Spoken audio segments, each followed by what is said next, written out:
So the official last lecture is next week. Who wants to just call it a day at that point? Could think about it. Maybe I'll put a poll on Piazza. If people are interested in one more lecture, I could do one more lecture, but we could also just end next week, which is the official end. So, and maybe people are too shy, so I'll put like a poll on Piazza, and if everybody's like, we're happy to just end next week, that's fine. You're not gonna miss anything critical. It's basically like the last lecture would be things like flash-based FPGAs, how do they work, time-domain multiplexed FPGAs, probably a little bit on kind of some new spatial devices that are coming out, which are not FPGAs, but have spatial interconnect. So things like arrays of processors where you have packet-switched interconnect. Can't go into all the detail on that, but like how do those things relate to some of the things we talked about. So maybe I'll just post that on Piazza and you guys can think about it. But yeah, the official last lecture is next week. Does that, well, I think that probably answers your question, and I guess I'm not giving you a very definitive answer, because I'm saying if you want a bonus lecture, we could do that, but I'll put a poll on Piazza and see if there's any interest in that. Okay, so let's talk about routing architecture. And it also doesn't matter in terms of like, there's no final exam either. So you kind of go like, if there was one more lecture, do I have to come? Well, not really, because there's no exam. So it's not like it's going to affect your grade. So, okay, so let's talk about routing architecture. So routing architecture has a whole bunch of things that interact. So you have the wire lengths, and we usually give those the symbol L. So in the architecture I'm showing here, it might be hard to tell, but basically all of these wires are L equals 3 logic blocks. So they all go past 3 logic blocks and then end and have to go through a switch to get further. The number of programmable switches that you use, what's the pattern of programmable switches you use, and we usually break that into 2 pieces, the pattern of switches between wires and the pattern of switches that connect the blocks to the wires. And then you also have the electrical designs of the switches. There are different ways we can build them. So the smallest, most basic switch that we can make in a conventional CMOS process is a pass transistor controlled by an SRAM. But we can make other kinds of switches. So we can also make, here I've got a couple of inverters that together form a buffer. And then I basically put pass gates controlled by SRAMs after that. That's one way of making a tri-state buffer. So that's basically a tri-state buffer-based switch. I could build either of those. There are a couple other types that I could build too. So all of these things interact together to form your routing architecture. So it's a really big design space. Okay, so let's talk a little bit about the switch pattern. So usually, particularly academics divide, industry as well, divides the switch pattern into 2 pieces. So they divide the switch pattern into, well, the connection from the block output wires, or block outputs, so I'm showing that here, to the wires, and we call that the output connection blocks. Okay, so how do I connect to the wiring? We have connections between the wires. We call that the switch box. And then we have connections from the wires to the block inputs. We call that the input connection box. Okay, so these aren't really fundamental. In the end, it's a switch pattern, but just to kind of help organize people's thoughts, they usually divide it into these kind of 3 pieces, 2 connection boxes and 1 switch box. Okay, so let's talk a little bit about connection box, so block to wiring connectivity. How do we design that? How does its flexibility affect what we get? Okay, so here's a tiny logic block. I'm just showing 1 input and 1 output, and where I have X's, that means I have a programmable switch. So, and we can define some terminology around this. So there's some standard terms people use to talk about this. So FC is the number of wires in the adjacent channel that a logic block pin connects to. Okay, and we call that the connection block flexibility.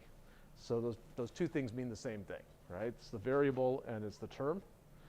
Often we have a different value for the outputs versus the inputs because the cost of building them is different.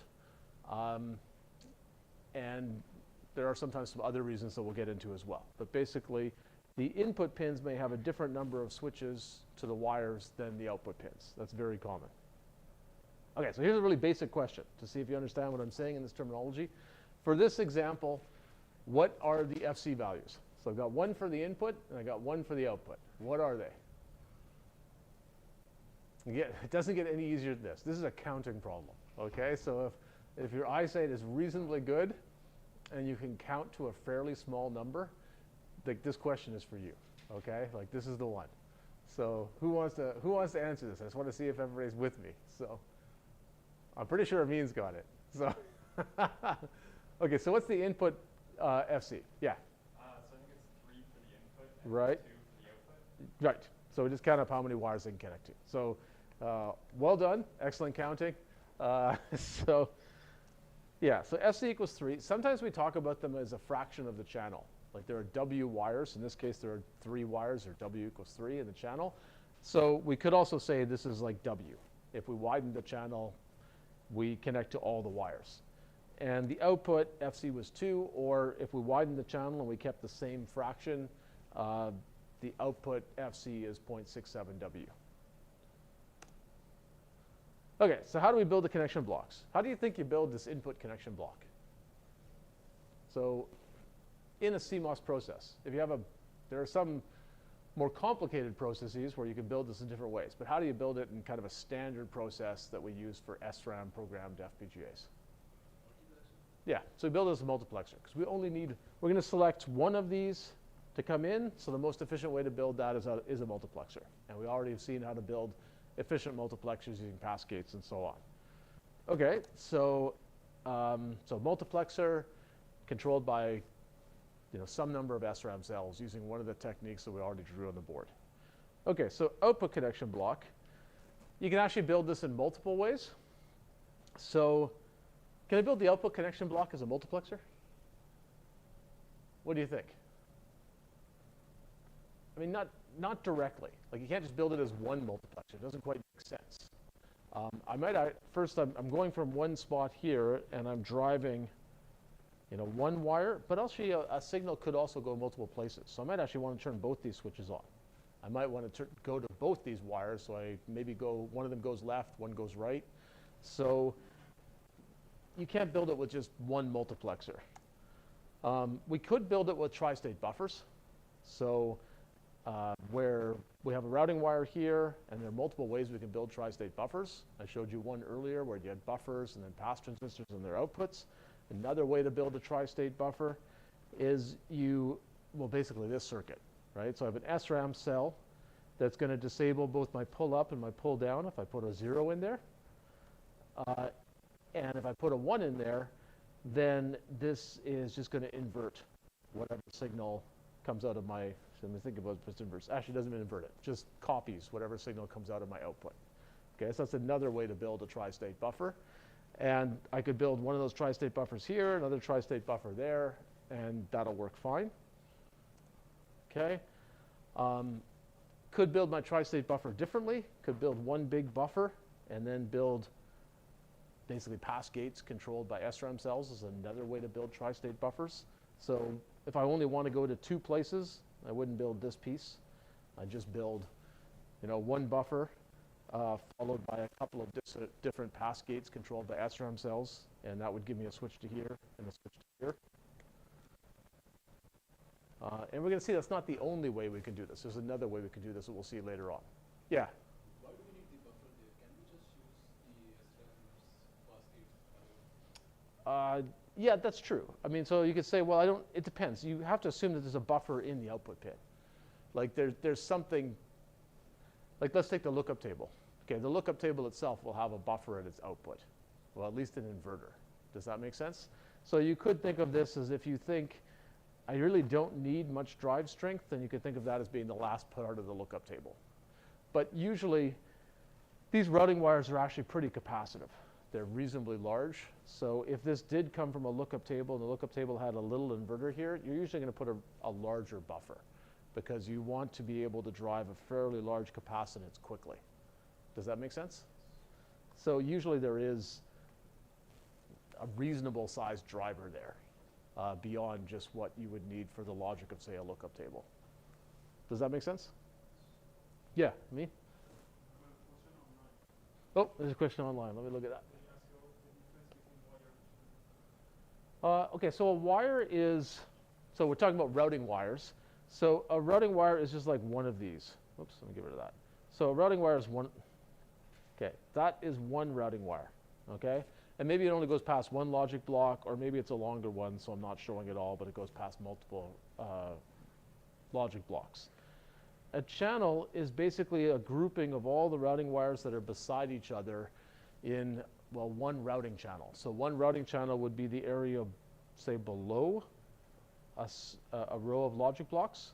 So this would be, you know, what I've just drawn in a really messy way here would be like one horizontal routing channel, and this would be a vertical routing channel, but I'm only showing a piece of it, right? So this routing channel would continue down here with more routing wires. Does that answer your question? So a routing channel is longer, goes all the way across the chip, and it has W routing wires in each one of them. Well, W routing wires at each point along it. If I draw a cut line at any point in this routing channel, I'm going to find that I cut W wires. If I do that cut line, this routing channel goes way over here, and I do another cut, I'd also cut W wires, but they might, some or all of them might be different wires. Some of these might have ended. Okay, so hopefully that makes sense. Okay, so we're talking about connection block flexibility. It's a classic trade-off. So if we have higher FC, well, what's good about having a higher FC? Okay, so if I increase FC, maybe there's nothing good about it, in which case I should just make FC as small as possible. Maybe I should make it 0. So what is good about a higher FC? Yeah, it's more flexibility. It's more chance that you're not going to get blocked. It's easier to get out of your blocks onto routing wires. It's easier to get from the routing wires into the blocks. You'll need a narrower channel width. And obviously, if you pushed it too far, like if I made FC equals 0, nothing can connect to anything. So obviously, there's some limit. So higher FC is good for flexibility. What's the cost of higher FC? Yeah.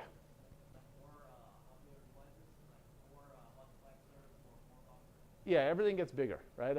I get more inputs to my multiplexers. If they're input connection blocks, I get more switches, you know, those tri-state buffers, or we'll see there's some other ways to build them, but no matter what, it's more switches if I increase my FC. And more switches means more area, also means more capacitive load, right? So the more switches I connect to something, even if I don't turn them on, they do add some loading. So they do start slowing things down a bit, okay? So more switches, larger area. The muxes themselves get slower, like on the input connection block. The more inputs you put into a mux, the slower that mux gets, right? I have just more longer wires inside of it, more parasitics. And the kind of big wires, the big running wires that go past the logic blocks, yeah, they are connected to more switches. Every switch, even the ones that aren't on, they add some parasitic capacitance, so they do get somewhat slower. So we don't want to go too crazy on this. The biggest one is probably the area. That's the biggest downside of a higher FC. These other ones are not negligible, but not as important.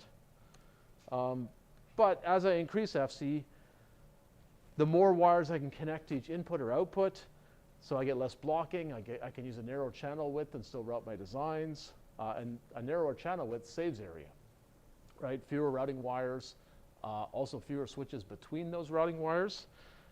And if I can actually save area by getting rid of some of those switches, it actually means my basic tile, my logic block plus these routing, a channel worth of routing wires gets smaller, which actually makes my wires a little bit shorter too.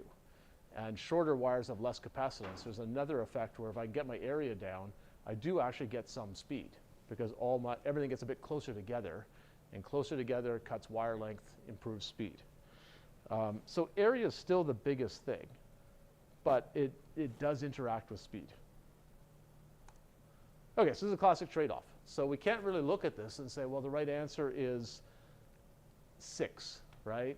It's not obvious what the right answer is. Okay, so people have to use experimentation. You really can't do much without an experimental flow. So this is the experimental flow that actually was developed here at U of T that people have enhanced and built on in many ways, but it's basically the dominant way that people go off and try to tune a routing architecture. So this is from a paper in 1999. And basically, this is just a CAD flow. So this is basically a precursor to the VTR CAD flow that I showed you a few lectures ago. So the basic flow is the same idea, just the tools, some of them are older versions of what are now replaced by newer ones. So in this particular paper, circuits go in, they get technology mapped, so mapped to the primitives that are on the chip. They get placed, and then we route them multiple times. So the router is basically the architecture generation phase of this is able to change the channel width and build a new chip. So in Quartus, when you target, or in Vivado, when you target an FPGA, it's already been fabricated, and it either routes or it doesn't route, right? It's like a binary answer. And usually it routes, right? Because if it doesn't route, you're probably pretty unhappy because you're not sure what to do. In this flow, we're intentionally routing it multiple times, and we're changing the channel capacities, the W, which means we're making a new chip every time. We don't really lay it out, but we're basically building all the data structures to represent a new chip. And we keep doing that. Some routings work, some routings fail, until we figure out what is the actual minimum number of tracks per channel on this proposed architecture with these FC values and other routing architecture parameters for this particular design. So that's useful for figuring out, well, how far can we push it? How narrow can we make these channels? Usually you don't want to make a chip with the narrowest channels you could possibly make, because the router will be kind of desperate. It might have to take really long paths for some signals because it's just running out of wiring. And that can mean that your speed could be degraded, and it can also get kind of chaotic because the router's desperate. So it happens occasionally that you buy an FPGA and you're in that domain where you're just barely routing, but usually you've got some spare room. So to model that, we increase the channel width by 20% from that minimum, and we route it one last time. And from that last one is where we go, okay, how fast was the design, and how big would this chip be? Let's use those layout estimators that we talked about a few lectures ago and estimate how big this is. Now, we don't want to do that for just one circuit. So you get one answer for one circuit. You repeat this for some suite of circuits, 20 or 30 or 50, average them, and you get your overall result. And then you change the architecture, okay? So actually, this case wasn't changing the logic block architecture, but change the routing architecture and try again. So does that make sense? So that's the overall experimental flow. So one thing this does this is the way people usually do architecture studies, but this loop is one that people argue about sometimes. Should you really be adjusting the channel widths multiple times, trying to find the minimum for this circuit, and then adding some spare routing in? Because it means essentially every single circuit is getting its own channel width, which you can't really build, right? When you actually build an FPGA, you got to pick a channel width. So the argument for doing this is that this means every circuit in your benchmark suite has an impact on assessing how routable or not routable this architecture is. Because every single benchmark, you figure out the breaking point of when is it just barely going to route, then you add some spare room and you figure out the area. So it helps you with the statistics. If you didn't do this, if you just basically were looking for what channel width do I need to route all the benchmarks, then it's only going to be the hardest one or two benchmarks that really affect that. So you'll get a lot more statistical noise. So that's kind of undesirable. On the other hand, you could argue, well, maybe those ones that are hard to route are the only ones you should be paying attention to for routability analysis, right? They're the only ones that matter in terms of, like, all of them matter for speed, but if all the other ones route more easily, maybe the ones you should be paying attention to in terms of how much area you need, how wide the channels are the hardest ones to route. And those are both valid points, okay? So this is the dominant way people do it. It's what you're going to do in assignment 4. But there are people who say, well, you shouldn't really do that, right? You should actually just pick the hardest channel width and use that to assess, like, the largest channel width you needed for any design in your suite, and use that to assess the area of the architecture. What we did at Altera was basically this flow. We used the find the minimum channel width until we closed in on a small number of candidate architectures. And for those very small number of candidate architectures, we'd actually go a bit further and sort of getting better layout models, figuring out exactly what channel widths would work, because there can be some layout reasons that you can't do every single channel width. You know, maybe divisible by 5 is a lot easier than not divisible by anything.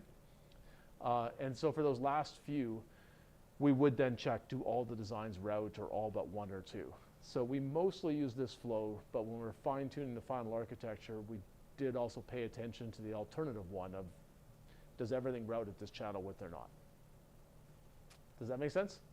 Maybe more than you ever wanted to know about this one piece of this flow chart. So, yeah. Yeah, that's a good question. Okay, so for assignment 4, I just give them to you. Okay, so I pick circuits that are actually not the best. They're older, but they'll run fast. Okay, so I've toyed with giving you bigger circuits, but then you have to run a bunch of experiments and your CPU time's higher. So you're using circuits that are actually a bit smaller than you really should use. If you're an academic, you try to get a good benchmark suite, and people publish benchmark suites where they go find a bunch of real designs and put them in a benchmark suite and make sure they run through. If you're in a company, you try to get them from your customers, and you promise them you'll never give them away and you'll keep them secret.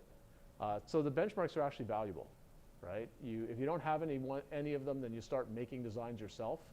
But better than that is to get like real designs that have been kind of optimized and played with a lot more. Designs you make yourself in a hurry tend to be kind of repetitive and simple.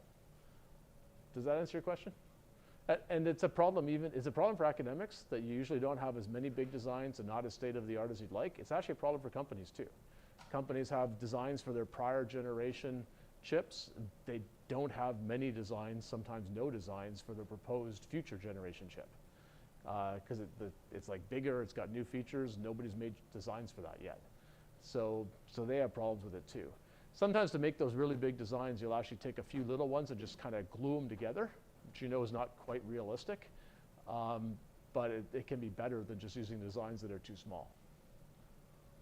Anyway, it might be a longer answer to your question than you wanted. But benchmarks matter in the FPGA architecture and actually in a lot of things. So did you have a question? Yeah, I have a related question. So, the architecture requirement is we haven't got that overfit to the channel architecture. Sorry, I don't know if I fully understood that. I had trouble hearing it. I was wondering, like, we haven't, like, will we, like, overfit to the channel cache? Oh, how sensitive is this to the set of test circuits? Yeah, like, Yeah, it will be affected by them, which is why you want to have good benchmarks.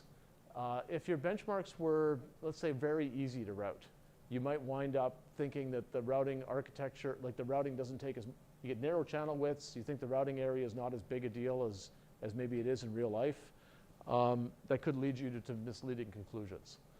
Also, if your designs are, let's say they're very local, right? Like they have a lot of nearest neighbor communication because you got very regular designs. Maybe you made them yourself and you made these very regular kind of simple designs.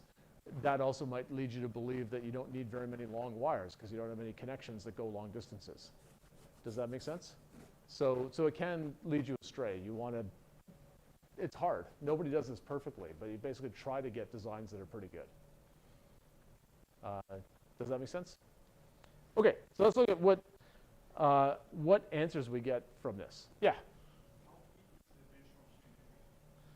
So for academics, benchmark suites are, so for this particular paper it was 20 circuits. For assignment 4, we're using a somewhat smaller one. I can't remember, it's like maybe 7 or 9, which is a bit smaller than we'd like, but again, I'm trying to keep the CPU time lower. In industry, when I was at Altera, we used benchmark suites that had typically 50 to 90 circuits in them. Okay, so sometimes we could get up to 90, sometimes we only had 50. We didn't like them all, right? So some of those circuits we were kind of like, we'd prefer to kick them out because they're getting a bit old. And some of them were like what I just said, like stitch designs, we called them, where we had to take a couple designs and stitch them together, like connect their inputs to their outputs to make a bigger design.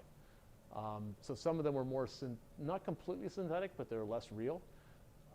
Does that answer your question? because we kind of wanted to have a diversity of designs, and then we had some really good ones, right? Like ones that just came in from some key customer, really pushed the state of the art. So, but you know, you might only have 10 of those. So, I was thinking about using some of the machine learning algorithms or even some of the other optimization algorithms to find all of these hyperparameters. But tonight, secret is not allowed, so it seems you cannot use those algorithms. There are people who are doing that. So there are people who are trying to, like, there's still a human in this loop. Like if I'm trying to tune the routing architecture, there's a human going, okay, try this, try that, and running a lot of compiles. Because every routing architecture now, you have a whole bunch of circuits that are run through, and then you change something and run a whole bunch more through. So it's time consuming as a person in it. There are some papers now on people trying to apply machine learning in different ways. One way is to actually have it automatically say what the next routing architecture should be. It's trying to learn the properties of good routing architectures so it explores the space more efficiently. Another form of machine learning is to essentially try to predict what's going to happen in this CAD flow. So even if a human or maybe another machine learning algorithm is sending in different routing architectures, you're getting answers faster that you don't 100% trust, but you get coarse prediction answers from some machine learning algorithm that has been trained by a lot of runs through this tool. What's the likely output for this kind of routing architecture with this kind of design? The challenge is obviously if that tool wasn't tuned well, it's just going to lead you off into a bizarre place. And there are a lot of architecture parameters, so it is actually hard to train that algorithm and trust it. Does that make sense? But yeah, there are people doing that. Okay, so let's look at a few flow results. So for FC, okay, so that's this flexibility of block connections to the routing. So from the paper that I just talked about, one of the results that it has is the best value of FC depends on the cluster size, so the number of LUTs per cluster, N. And it's looking at logic block clusters that have that local interconnect, this crossbar style local interconnect that is used in a lot of architectures, particularly from Intel.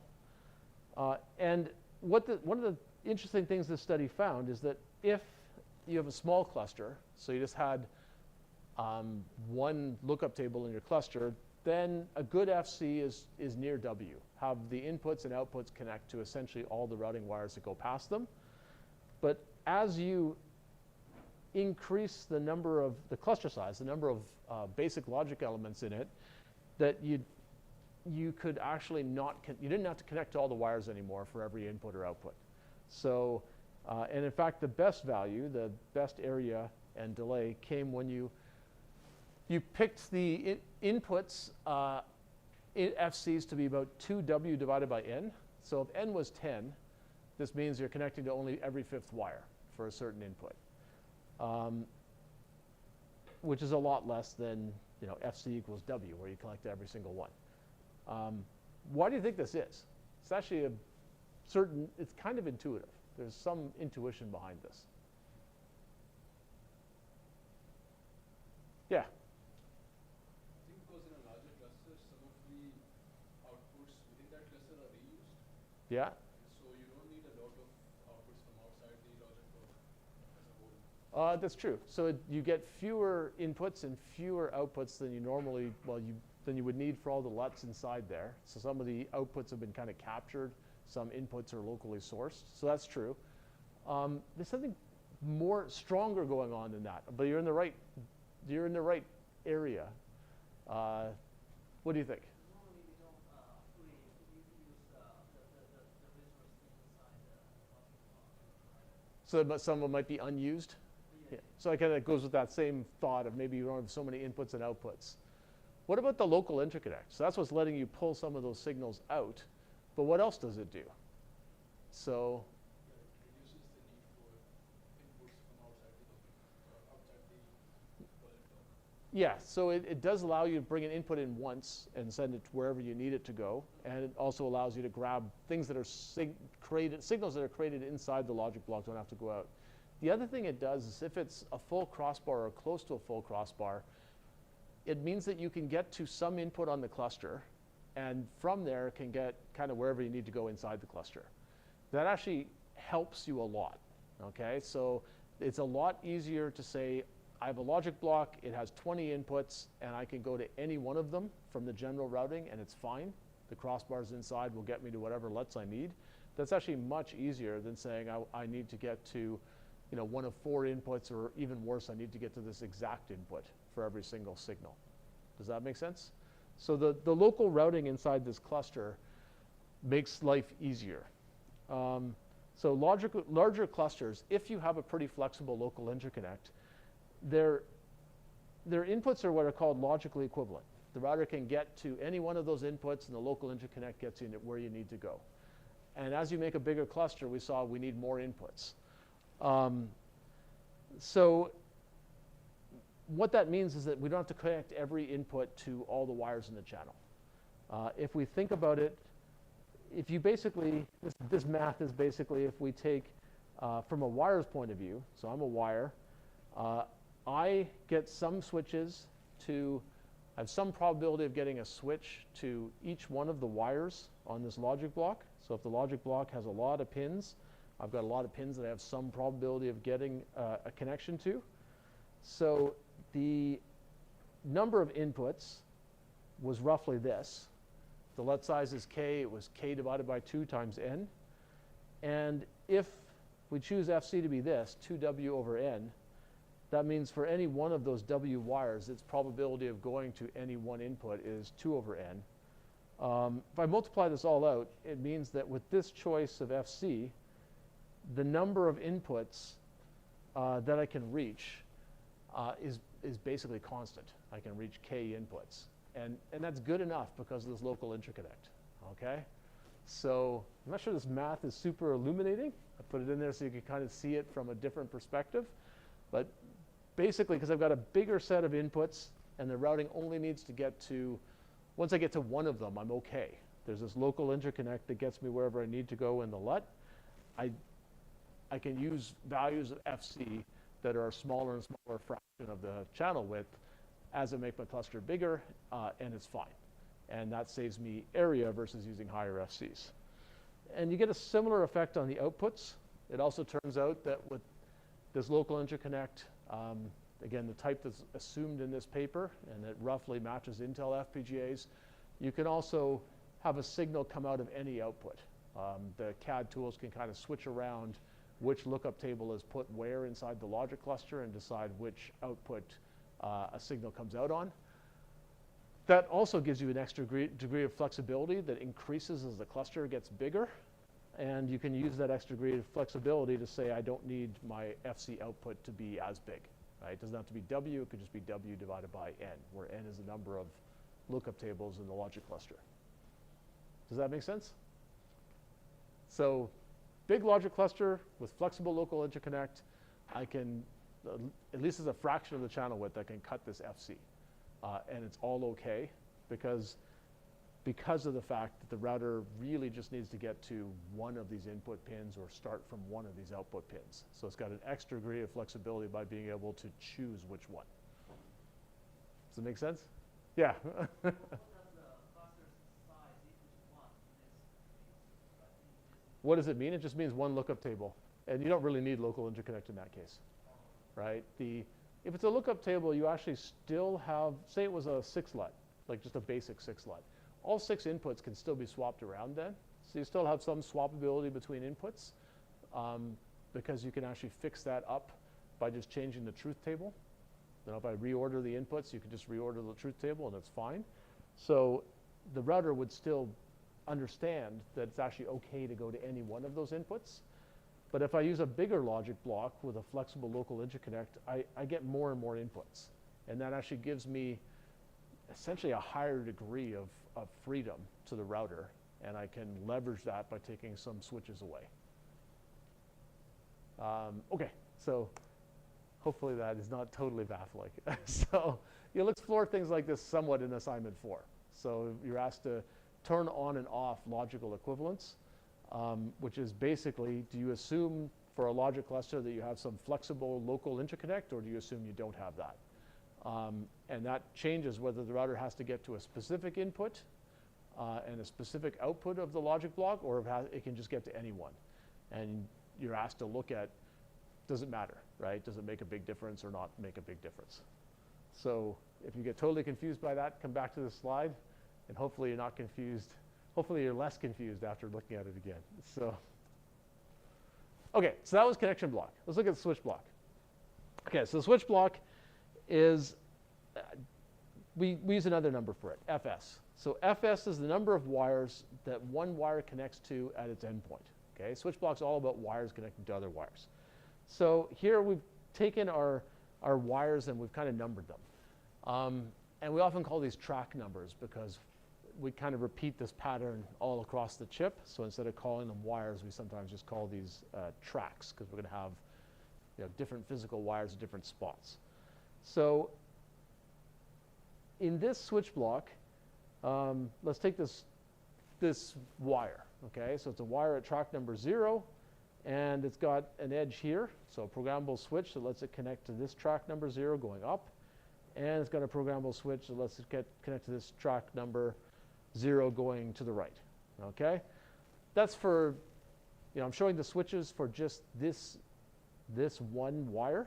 Now, what switches allow me to keep going once I hit its end? If I repeat this pattern for all of these routing wires, I get this. Okay, so now that's just showing the overlap of all these switches, and I repeat that same pattern for every single wire at its endpoint. So for this example, this is another counting question. So for this example, what is FS? 2. Good. Okay, so you're with me on the counting questions for sure, so that's good. Yeah, so FS is 2. Do you think this is a good switch block? So does this seem like we got this trade-off, right? More switches gives us more flexibility, less blocking, we can use lower channel widths, but more switches also means more area because we've got to build them all. Okay, so we've got this kind of classic trade-off, or at least more area at a given channel width. So you can't really tell without you running a CAD flow, but intuitively, does this look like a good one to you or a bad one? What do you think? You think it's bad? Why do you think it's bad? Because you can only go up and right. Yeah, so this one is below kind of the minimum flexibility that makes sense. You can actually still route this kind of thing, but it's pretty challenging.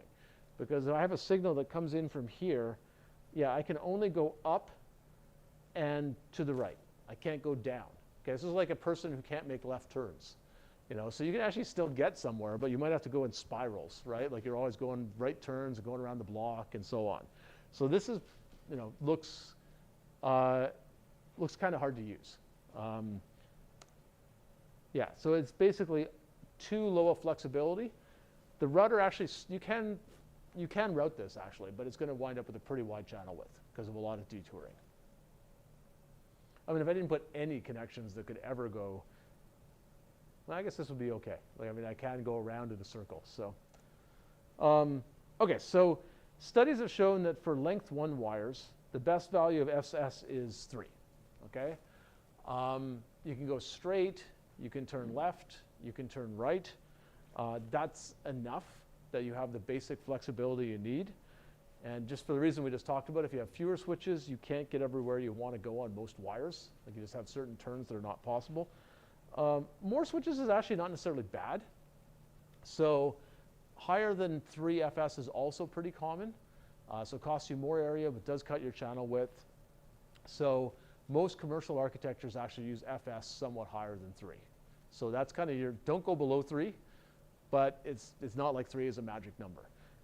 And most of the studies that looked at FS actually looked at it for length 1 wires.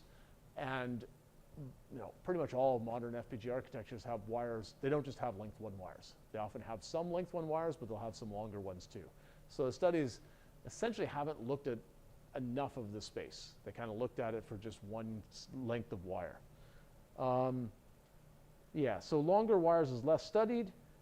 Less than FS equals 3 still looks bad, but greater than 3 is not a bad choice and is pretty common. It's not wildly greater than 3 though. Like you might have FS equals 6, so you don't have FS equals 50.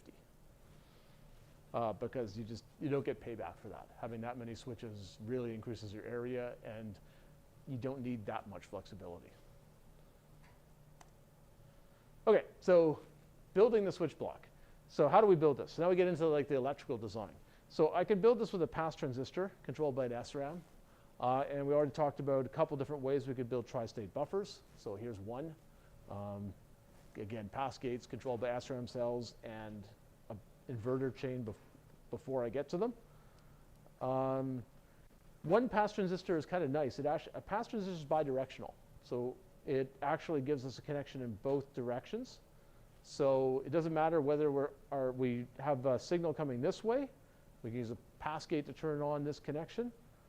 Or that same pass gate, if a signal is coming from this way, we turn on the same pass gate with the same circuitry, and it proceeds that way. So that's nice. Tri-state buffers are not bidirectional. If I want to basically have the ability to go, either this way across or this way backwards, I actually need to build two tri-state buffers, right, back to back. So the area of the tri-state buffer is actually significantly higher because it's bigger to begin with, and then if I don't get this bidirectional property. If I want to go both ways, I got to build two buffers. Okay, so we'll look at a couple other ways to build these later, but these are kind of classic ways to build the routing switches. Another issue that you get into is not just the switch counts, but like what's the pattern? Okay, so here's a connection block, and this connection block has, let me think about this. Fs equals 3, or Fc equals 3, and what is the pattern?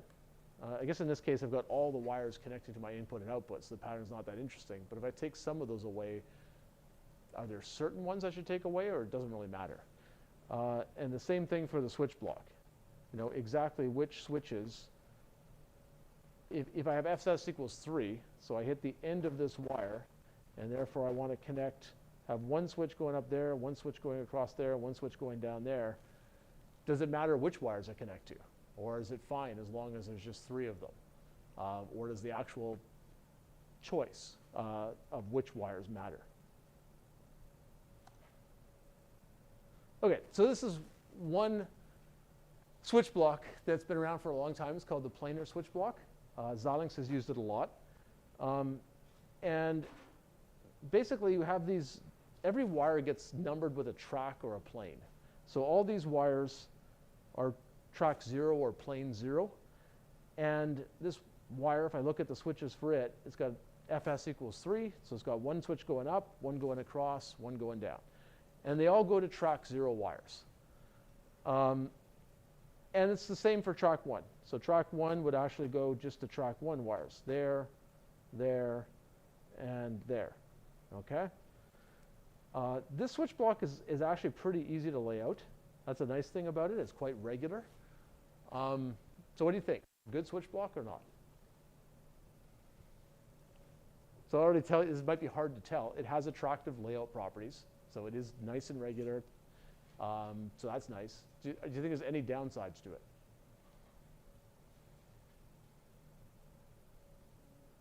What do you think? Nobody can see any downsides. Can't change tracks.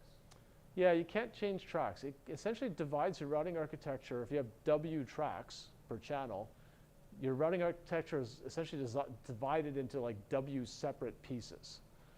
And that turns out to be somewhat limiting. It's not a disaster. You can for sure route this. But it actually increases the channel width because if I come out of a block and I connect to, let's say there's 3 wires going past, and I connect to wire 0. No matter what I do after that, okay, so maybe I want to go all the way across the chip and up here, I'm going to connect to wire 0s. Whether I go across like this, or whether, cross and then up, or if I go, maybe, I'll erase that now. If I just go across and then go up at the end, those are both going to wind up, and maybe here's where the input pin is. The input pin's on the top. No matter what pattern I take, where I turn left, right, up, down, etc., let's say that the pin is only accessible from the top. I can only ever get to track 0 if I started on track 0. Okay, now if I have the option of coming out and starting on track 1, okay, then I could get to track 1 here. But let's say track 1 here is blocked. and let's say track 0 here is blocked. Some other signal is already taken. Signal A has taken that, signal B has taken that. I can't route this. What routers will actually do is they'll then try rip up. They'll try to move those nets out of the way. But fundamentally, just the router has fewer choices because of this fact that once you're on one track, you can never get to a different track. So this increases the channel width. It depends on the architecture, but it commonly increases the channel width by 10% or more, so it's a reasonably significant effect versus making a pattern like this. Okay, so this pattern is called the Wilton switch block. It's named after a professor at UBC who came up with it. This has also got Fs equals 3. It's got exactly the same number of switches. All it does is this switch is the same as what planar would have had. This switch is the same as what planar would have, but this one is different. Okay, that one goes to track 2. So it basically just rotates some of the connections in the switch block. Instead of going to the same track, some of them go to a different track. And what that does is it means that if I'm trying to go across the chip, let's say I have came out on track 1 or track 0, and I did that because the other wires are blocked by other nets. Depending on exactly how many turns I make, if I go straight across, I'll still be on track 0 at the end. But if I actually go up a bit and then down a bit again, I'll actually wind up on a different track, maybe this one. So the router has more flexibility. Depending on when it makes turns and which turns it makes, it can get onto different tracks at the end. And that gives it a better ability to go around congestion without adding any additional switches. And this one also, if you look at it, you go, well, it's not that different in terms of layout. I basically moved this switch. So it's also not that hard to lay out either. So this kind of switch block is better. So it basically avoids dividing up your routing fabric into distinct pieces. That's kind of the lesson from this. If you make a pattern so regular that, very regular patterns are actually a little bit dangerous. They can sometimes result in sort of symmetries in your routing architecture that take away flexibility from the router. Anything that divides the routing problem into non-overlapping pieces is generally bad. Whoops, let me erase all that. Okay. Yeah, so the general rule is actually better to scramble the pattern. So, and this is something we found frequently in fine-tuning routing patterns at Altera. A really regular pattern you had to look at very carefully because you could often produce these kinds of suboptimal behaviors. If you had a really clever engineer, he or she could sometimes come up with a really good pattern. And if that was kind of repeatable but scrambled things enough. And if you didn't have such a clever engineer, then just basically doing stuff at random was actually much better than making it really regular because it tended to scramble things too. Does that make sense? Yeah. He found that's all he needed to do. Okay, so he could have changed more, but he found it didn't really matter. And I guess there's some intuition for that. Like scrambling them all probably isn't necessary. You just need to give the router enough ability to get around congestion. And does that make sense? You don't need to scramble all the connections to do that. And he didn't look at the layout implications of this, but the idea was that, well, the more we scramble, it might get harder to lay it out. So let's try to scramble as little as we can. And that's probably about the right intuition. Regularity is actually nice from a layout point of view. You've got somebody who's got to go lay this out. So, well, the router likes irregularity, doesn't want to get trapped into sort of patterns that don't overlap. That's kind of really bad for a router. A human layout engineer, given like an arbitrarily large, completely random pattern, is also, it's like a bad day at work, right? Like, so you're like, what? I'm supposed to lay this thing out and there's no regularity whatsoever? That's going to take me a long time. So, Does that make sense if I made additional connection from the left 0 to the right 1? sorry, what do you mean? Like an additional connection. What if you put an additional one in? Like say maybe do this. Yeah, that's actually pretty common. I mean, so both Altera and Xilinx, I know Altera's pattern is better than Xilinx. but we actually have some extra switches like that. Okay, it turns out, especially for longer wires, the longer wire is reasonably expensive, so you'd prefer it not to be blocked. So putting some extra switches at its end tends to be a good choice. Does that make sense? So FS somewhat greater than 3 is common, particularly when you have somewhat longer wires. But you don't need it to be huge. Turns out that, if I have like a choice of a couple that way and a couple that way and a couple that way, which is now FS equals 6, that's actually pretty good about being able, the router's got a lot of options to get around congestion. More switches usually is not going to help it much, but still takes area. So FS equals 3 to 6 is kind of reasonable. Going beyond that, you're probably not going to get payback. Going below that, you get all those really tough restrictions that I can't even turn in certain directions. Okay. Okay, so that's it on switch patterns. Like switch patterns, like the really fine details of them are really tricky, but those are the basic principles. I have a question about switch patterns. Yeah. We've only seen homogeneous switch patterns, right? Is it not possible to have heterogeneous one where we have a really simple switch pattern for, let's say, 10 blocks, and then the 11th switch box is very full crossbar sort of interchange, where the signals can go basically anywhere? It's interesting. So I haven't seen that one. I mean, in principle, you could do it. I think in practice, usually routers like Because that's how our traffic grids work, right? how our traffic grids work. Yeah, okay, so you're going to see there are some irregularities like that, usually by type of wire. So we'll kind of see that in a few more slides. They're usually not done of like, I'll take every 10th switch block and make it extra flexible. It's more like I'll have some longer wires that act kind of like freeways and some shorter ones that act more like local roads. But they're all kind of overlapped on top of each other rather than I've got one spot where I've got an extra good switch block. It's more like I've got a couple of sub-switch blocks overlaid on top of each other. Do you think that heterogeneous architecture would be competitive? I think it's difficult to give a ton of switches in one spot and make up for a lack of switches elsewhere, because I'm trying to think of what is a good example of that.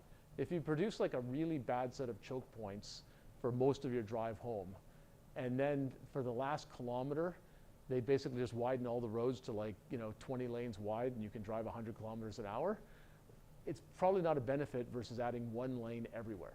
Does that make sense? Or a little bit longer traffic lights everywhere. And it's the same kind of approach, if you, or intuition for me, of if you put a huge amount of flexibility in one spot, okay, you're not going to get any problems there, you're going to go through without trouble, but you're paying a lot of area, and all your major problems now are elsewhere. So usually you're better off to try to kind of evenly spread the flexibility everywhere, try to have a uniform probability of blockage, and if that probability is too high, you kind of try to put more flexibility everywhere to bring it down, rather than I'm really going to target it as one spot. Does that make sense? Yeah, okay, so let's talk about wire length. Okay, so we have to choose yeah, go ahead. For this one, so for the Whoops. switch box design, Yeah. like it only works for the match style or crossbar style. The switch block design works for all island style FPGAs. All island style FPGAs have to build switch patterns. They don't all do it in the same way. So Xilinx hand lays out all their switch blocks. So they make a fundamental layout unit of their tile, like their logic block and the switch block. They do it by hand, which means they really can't change that switch pattern very easily because they don't want to lay out a whole bunch of different tiles. Intel Altera actually have some semi-automated generators, which means that they're able to make somewhat more irregular switch patterns because they have CAD tools that help them do it. Anyway, it may not be answering your question, but that's another interesting thing, the kind of difference between the two biggest companies in this area. How they generate their switch patterns affects what they want to do.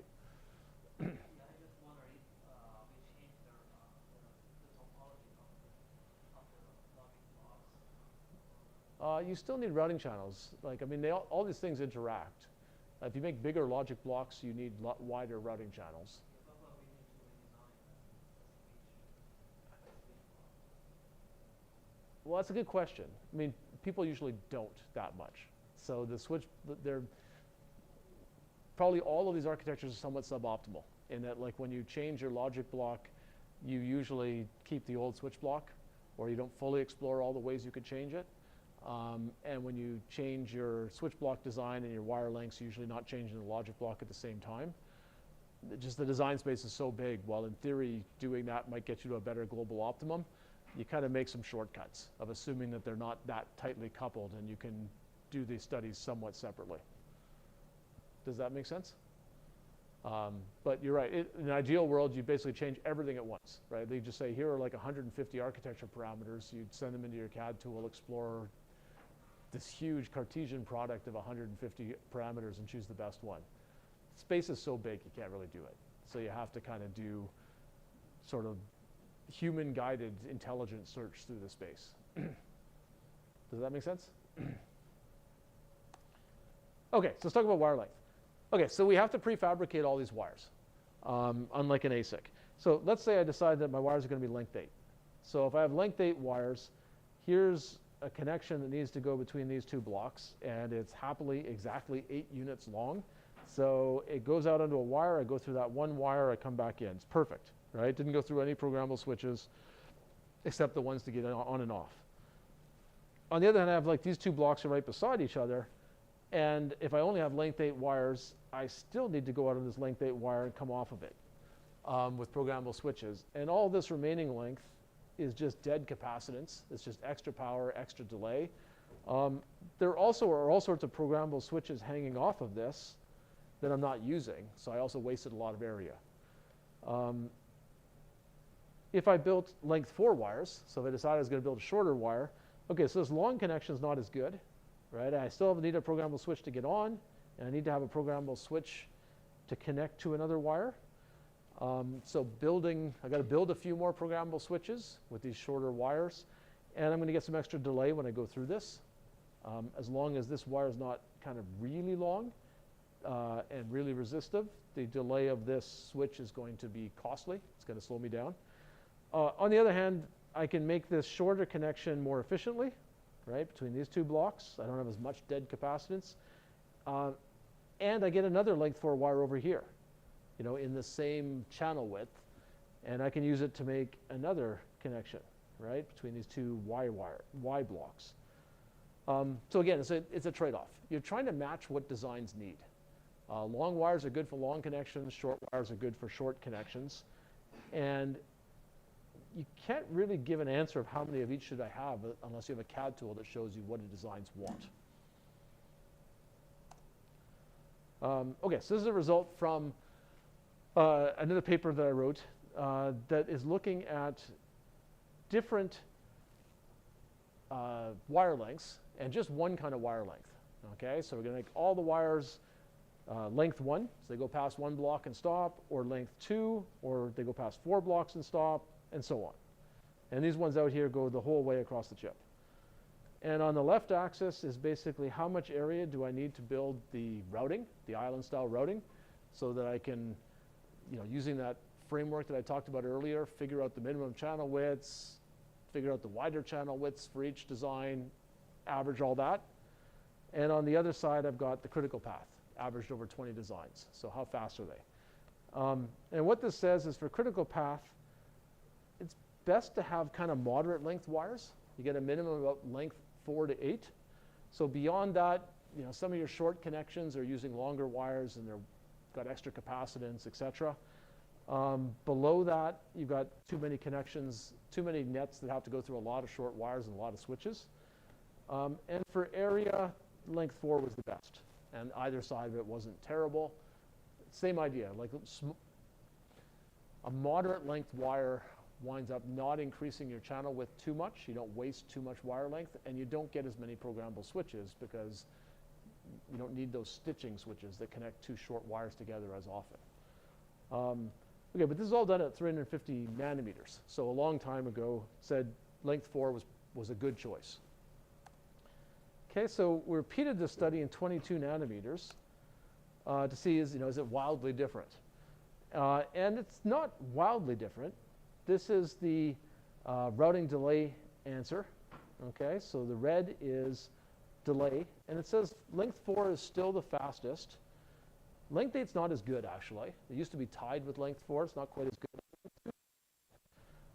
And then for the area delay product, 4 is still the best, but 2 is close, and 8's not nearly as good. So it's length 4 is, if you still pick one number, you'd pick length 4 routing wires. Most commercial FPGAs use more than one length of routing wire, but the workhorse kind of most common wire usually is around length 4. Okay, so these results do predict what you see in commercial chips too. Why do you think that length 8 has gotten worse and length 2 has gotten better than it used to be? So length 4 is still good, but if I flip back to 350 nanometer, 8 was good, and now it's not, right? It's clearly worse in both delay and in area delay product. So what do you think has changed? Why would this change? Why wouldn't this be a constant of the universe? What do you think? So the wire is smaller than Yeah, it's wire resistance. So the key thing is wire resistance, that as you keep scaling these wires, and we're scaling them in 2 dimensions, right? They're getting shorter and they're getting narrower. And that means their cross-sectional area is going down quadratically. And it's even worse than that. These wires are made out of copper, and copper is mobile in oxide. So they have to put a barrier layer of something like tungsten, right, or titanium, around the metal. So some of this metal is not copper. It's higher resistance, which is that's becoming a bigger fraction of the cross-section as you make the cross-section smaller, because these barriers you need them to be a few atoms thick or they don't work. If your copper starts migrating into the oxide, it just shorts all your wiring together. So you can't allow that. So you have to have these barrier layers on the edges of your wires as part of your manufacturing process. So as you shrink this, these barrier layers don't shrink very much. Okay, so they become a higher portion of your cross-section, and your cross-section goes down quadratically. So your resistance goes up actually more than quadratically. It would go up quadratically, like per unit length. You're helped some by the fact that the distance you go is also shrinking, right? All your circuitry is getting closer together as you go to smaller process geometries. So it's not as dire as it sounds, because the length you go is also dropping linearly. But the net impact is that wire resistance to go a certain number of logic blocks is going up.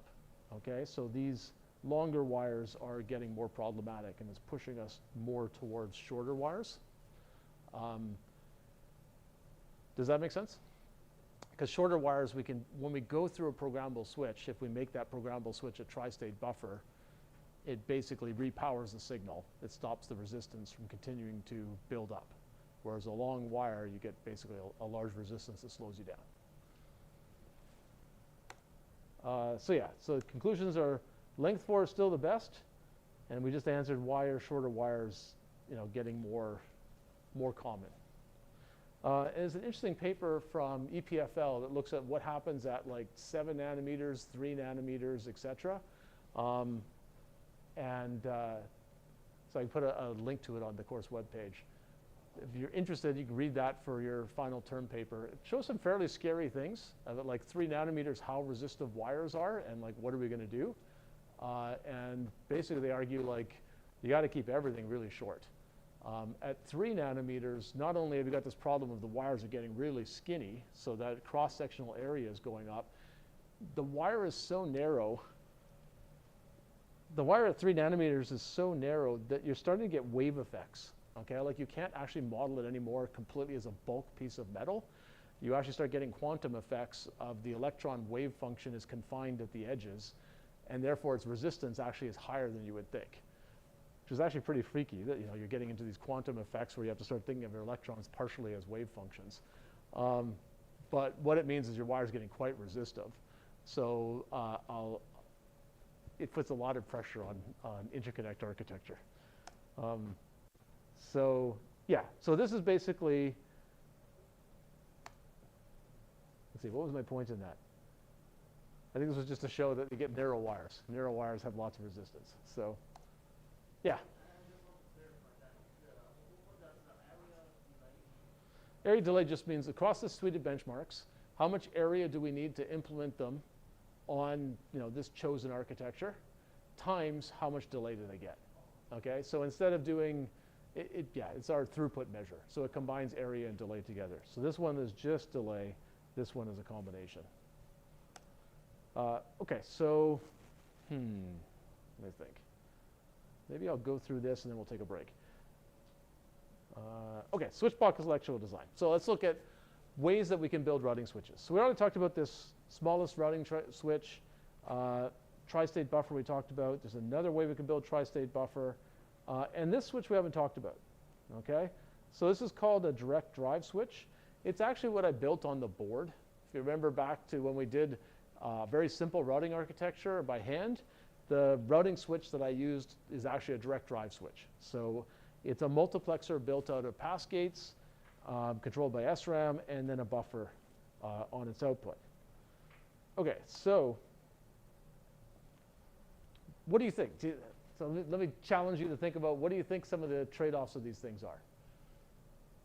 Maybe that's too vague. If you're kind of like, that's too vague, I can't answer it. Are there any of these switches that you kind of go, I like this one. I think it's got the following good feature. What do you think? I think delay-wise, the third should be the best. Which one? The direct drive switch. So you like this one for delay. Why do you like it for delay? Because it is a buffer at the end, right? Yeah, so that you're right. So that electrically, this is actually the nicest switch. Okay, it has a buffer at the end. We're driving a pretty big piece of capacitance, like a routing wire is a significant hunk of metal. And for a certain amount of area, basically I can make these small because this is only a little capacitance. Okay, so this is localized. I can put these pass transistors right by this buffer. Therefore, this capacitance is small. Therefore, I can make these small. Okay, I can make this buffer reasonably big to drive a large load coming out of it. If I look at alternatives, okay, well, it's kind of like this. I've got a buffer again, but now I've got these pass gates, but those pass gates are on the output side where they're going to be connected to my big routing wires.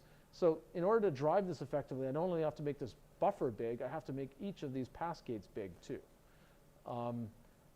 And I still won't get as much drive strength because essentially my pull up or pull down path goes through 2 transistors now. So it's electrically not as fast. This is a very fast switch. This switch has essentially higher area than this. It's another way to build a tri-state. It also has good, because it only has 1 transistor in the pull up or pull down path, it also has good drive strength for a certain area. But it does have these gates on its input that add some delay and some area as well. And then the pass gate is small. The challenge with what's the challenge with a pass gate? So it's got some good things. Now maybe I'll show it to you on the next one. Okay, so yeah, I won't do this all by drawing it. Let me show you some things. So anyway, but you're right. This electrically is actually a really nice switch, okay? So we're going to look at that one some more. So pass transistors are the smallest switch. You build 1 transistor controlled by an SRAM, and it actually is bidirectional. So it's the only one of these structures that can connect in both directions. So that's great from an area point of view. Your big challenge with these is you get quadratic growth and delay as you connect a bunch of them in series. So does anybody know why that is? Okay, so let me quickly, I'm going to try quickly drawing this out. So you can, does anybody know what the Elmore delay is? Have you heard of that? Okay, so people have heard of it. Okay, so I can basically analyze not just linear circuits, but also nonlinear like this pass gate, if I just assume this is equivalent to a resistor, which is not perfectly true, but it is actually a reasonable first order approximation. So if I take a bunch of these pass gates connecting routing wires, it actually looks like this. The routing wire has a lot of capacitance. Whoops. Let's see what I just did there. Oh, okay. I think my screen might have become self-aware. Let's see if I can get out of that. Okay, let's try that again. Okay, let's try this from the current. Okay, let's just see all this. Okay, so you can't use all pass transistors because of their delay grows quadratically as you connect more and more routing wires in series. Why does their delay grow quadratically? I'm going to see if I can draw on this. If it doesn't work. Okay, so I'm going to try to show you the Elmore delay model of this. Okay, so I've got a few different pass transistors that are turned on and are connecting routing wires. So I can model this as a resistor, and I can model the wire. I'm going to ignore the wire resistance. It doesn't change the analysis. The wire has a fair amount of capacitance. So, and then I have another resistor, and then another capacitance, and I have another resistor, and then another capacitance, and maybe this is my end. That's where the logic block is. Okay, so the Elmore delay says that a first order estimate of the delay of this RC circuit is take every capacitor and multiply it by its path to ground. Okay, the time constant of a simple RC circuit is just R times C. If I just had this, the time constant of that is R times C. You can generalize that by saying take each capacitance and multiply it by its resistance to ground, and just keep adding that up. So this capacitor gets multiplied by R, so I get RC. This capacitor gets multiplied by 2R. This capacitor has to go through 3R. Okay, so if I add that up, I would get 6RC. If I add one more stage, it's going to go up by an additional 4RC. And if you follow the pattern, what you find is that basically the delay is going up quadratically as I add more things. If I make double the number of pass transistors, I get 4 times the delay, because I double my resistance to ground and I double the amount of capacitance that has to go through it. What that means is if you actually have all pass transistors, you are going to get some long connections that go across the chip. They might go through 10 pass transistors, and they're almost unbelievably slow. So you can't make a routing architecture that uses only pass transistors. You got to have some buffers in there. When you put a buffer in, it stops this quadratic growth, because the buffer basically becomes a path to ground. You can just now count the R times the C to get back to it. Does that make sense? Yeah. Completely switch it with buffers, or do we keep some pass transistors? So you can do either. You can actually use some pass transistors, and they'll work okay. Or you can, but if you're really worried about this quadratic growth, which people are pretty worried about, you can just switch them all out. Okay, so the common thing now is to switch them all out. There are some low power FPGAs that are relatively small that do use pass gates. But most of them, essentially the pass gates, these are still pass gates, but they're embedded in a mux. Okay, so anyway, tri-state buffers. They're bigger and they're slower for one lightly loaded switch, but they have a linear growth in delay as you connect them in series, because they're just kind of simple, right? You have like a tri-state buffer driving a certain load, it has a certain delay. If you have 2 of those in series, it has twice the delay. Like, it's quite obvious that it's a linear growth. So you can make an architecture as all tri-state buffers. But one of the papers that I've been kind of referring to, it was in your reading, showed that if you make 20 to 50% tri-state buffers and the rest pass transistors, you could save some area, and it works pretty well. So there is you can make something that's a mix. And that is done, as I said, for some low power small FPGAs, and it was done more in the past. But the direct drive switch is even better for the reasons you talked about. So direct drive switch is kind of like you take this kind of tri-state buffer and you flip it. Instead of having the pass gates on the output, put them on the input. So I do the switching before the buffer. This is a light load, so I can use smaller pass gates, so I save area. Also, you can now make this buffer non-tri-statable. Like, you don't have to. You could still build a tri-state buffer here, but you actually have the option now of, what if I do all my switching here and make this non-tri-statable? If you do that, a non-tri-statable buffer is always smaller and faster than a tri-state buffer. You just lay it all, no matter how you build it. I've shown you a few options of how to build it. But if you analyze every single one of them, they're always bigger and they're always slower than just a simple buffer. Okay? But there's a big constraint. If I take away the tri-state on this buffer, it means I've got one drive point per wire. Like I can't turn this thing off. So I can't connect two of these switches to one routing wire. Doesn't make any sense, right? They're going to be fighting each other. So these direct drive switches have a lot of nice properties, but they come with this major constraint of one drive point per wire. Okay, so that's a big limitation on your switch pattern. But they are smaller and faster than the tri-state buffer. Their delay grows up linearly as you cascade them, just like a tri-state buffer, so they're better than pass gates for long connections. And we'll stop for there. Yeah, so we'll talk about a couple of studies that looked at these. But basically, it turns out that you can deal with this switch pattern restriction, and these switches therefore do work well and have become the dominant style of switch in FPGAs. All right, so I want to take a break till, how about 5:37? So I'll claw back 3 minutes due to not being fast enough. Okay.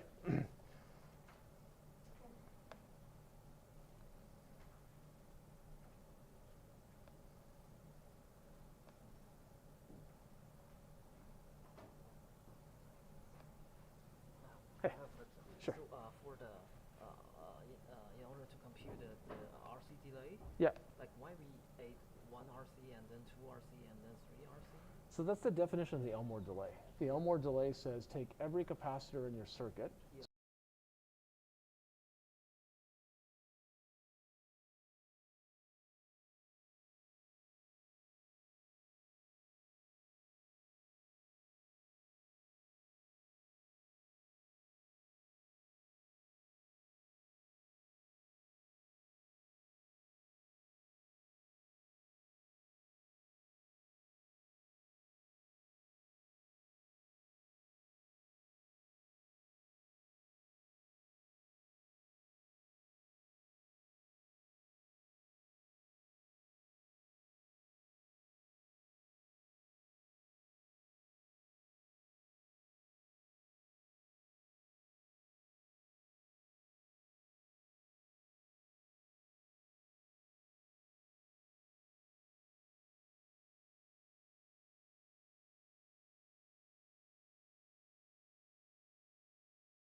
It's routing architecture experience with VTR, so it's much like the CAD flow that I've kind of shown a couple times.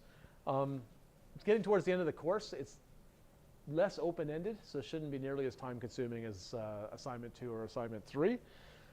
You do have to run the tools multiple times, so to get good answers, you actually want to run each of the benchmarks that I've given you, which I think is 7 benchmarks, 5 times. So 5 different what are called random seeds or starting points for the CAD tools. The CAD tools are heuristics, so they're imperfect. They don't always get the right answer. There's numerical noise or variation in what you get from them. So to reduce that, it's common to run them multiple times and take the average, especially if we don't have that many benchmarks, and 7's not that big a number. So I'm asking you to run each design 5 times with 5 different seeds, average that, and average over 7 benchmarks. And then you're going to repeat that for a few different architectures and kind of look at trends, graph things, and so on, explain what you see. If you add all that up, you're going to run this tool quite a few times. It doesn't take that long for each run. Maybe it takes a couple minutes, maybe it takes 5 minutes, but you're still going to get pretty bored if you're just sitting there typing command after command and you're like changing one number, like seed 1, seed 2, seed 3. Trust me, you'll be bored. So script, okay? So write a script to make your life easier. You can generate all these results with a couple of scripts or one script if it's flexible enough. If you don't know, how many people know a scripting language? I'm guessing most people know a scripting language, right? If you don't know a scripting language, it's a good idea to learn one. So this could be your motivation, because this won't be a really complicated script either. And if you want my advice, if you don't know a scripting language, you want to learn one, learn Python, because it's a very flexible, easy to use, pretty powerful scripting language. It's actually a good thing to learn. So if you don't already know it, this is a good opportunity to learn basic Python. And if you do that, it'll be fine, right? You run that script, write a little bit of parsing in it and so on. It won't take you that long. Course evaluations. Course evaluations are due December 5th. They're on Quarkus. I think this is the right link because I can't see things as if I was a student. So when I go there, it looks like this is the right link, but it'll be on Quarkus anyway. So and if you find this is the wrong link, tell me and I'll delete it. But you'll see it when you go in Quarkus, the course eval link. Please fill it out. So I know it takes a bit of time, but it's useful feedback because that helps me refine what's working, what's not. In addition to just kind of saying, the various numeric scores, any free-form input is really useful. So tell me anything you like, obviously. But if something is particularly helpful is if you say, okay, I really like this topic, so keep it or expand on it. And man, this was really confusing or this was really boring. Because it's kind of a zero-sum game. If I put anything in, I got to take something out. So if you go, like, yeah, I didn't get much out of this. You tell me that, but I like this, or I'd like to see more of that. That's helpful for refining things. And you can tell me anything else, obviously, that you like to. It's all helpful feedback. Okay, so these are 2 papers from last week. 2 more that I'll post, shortly after the lecture for next week. And I'll post a couple for next week too, after next week as well, even though it's the official last lecture. So you'll have. If you're kind of going, I haven't gotten to my 10 papers, still got a couple more coming that you can read. One of these is about embedding networks on chip, hard packet switch networks on chip in an FPGA. So an analysis of should we do that? That work was presented to Xilinx, and actually Xilinx went and did it in Versal. Okay, so this is kind of an academic study that looked at how could you put networks on chip in an FPGA, should you do that? And this is a very interesting paper from Xilinx on their Versal architecture that includes multiple things. But one of the things it includes is a brief description of their NOC, because they did put a hardened NOC in their FPGA. And they have another paper that is all about that NOC, if you want to learn more about it. Okay, so this is kind of into a recent chip with tons of stuff in it. Versal is pretty interesting. And a different style of interconnect that FPGAs are starting to adapt. And we'll talk about both those things next week. All right, so this paper by Guy Lemieux was a pretty important one. So it's basically looking at direct drive switches, okay, and changing FPGA routing architecture. So this is related to the routing switch trade-off that we just went through. So what Lemieux noted is that conventional switch patterns in FPGAs First, we usually use tri-state buffers because we can't use all pass gates. And all these switch blocks that I showed you, they were actually bidirectional. They would basically put an edge going one way and an edge going the other way, or a switch going both ways. And with tri-state buffers, you actually have to build two separate switches for that.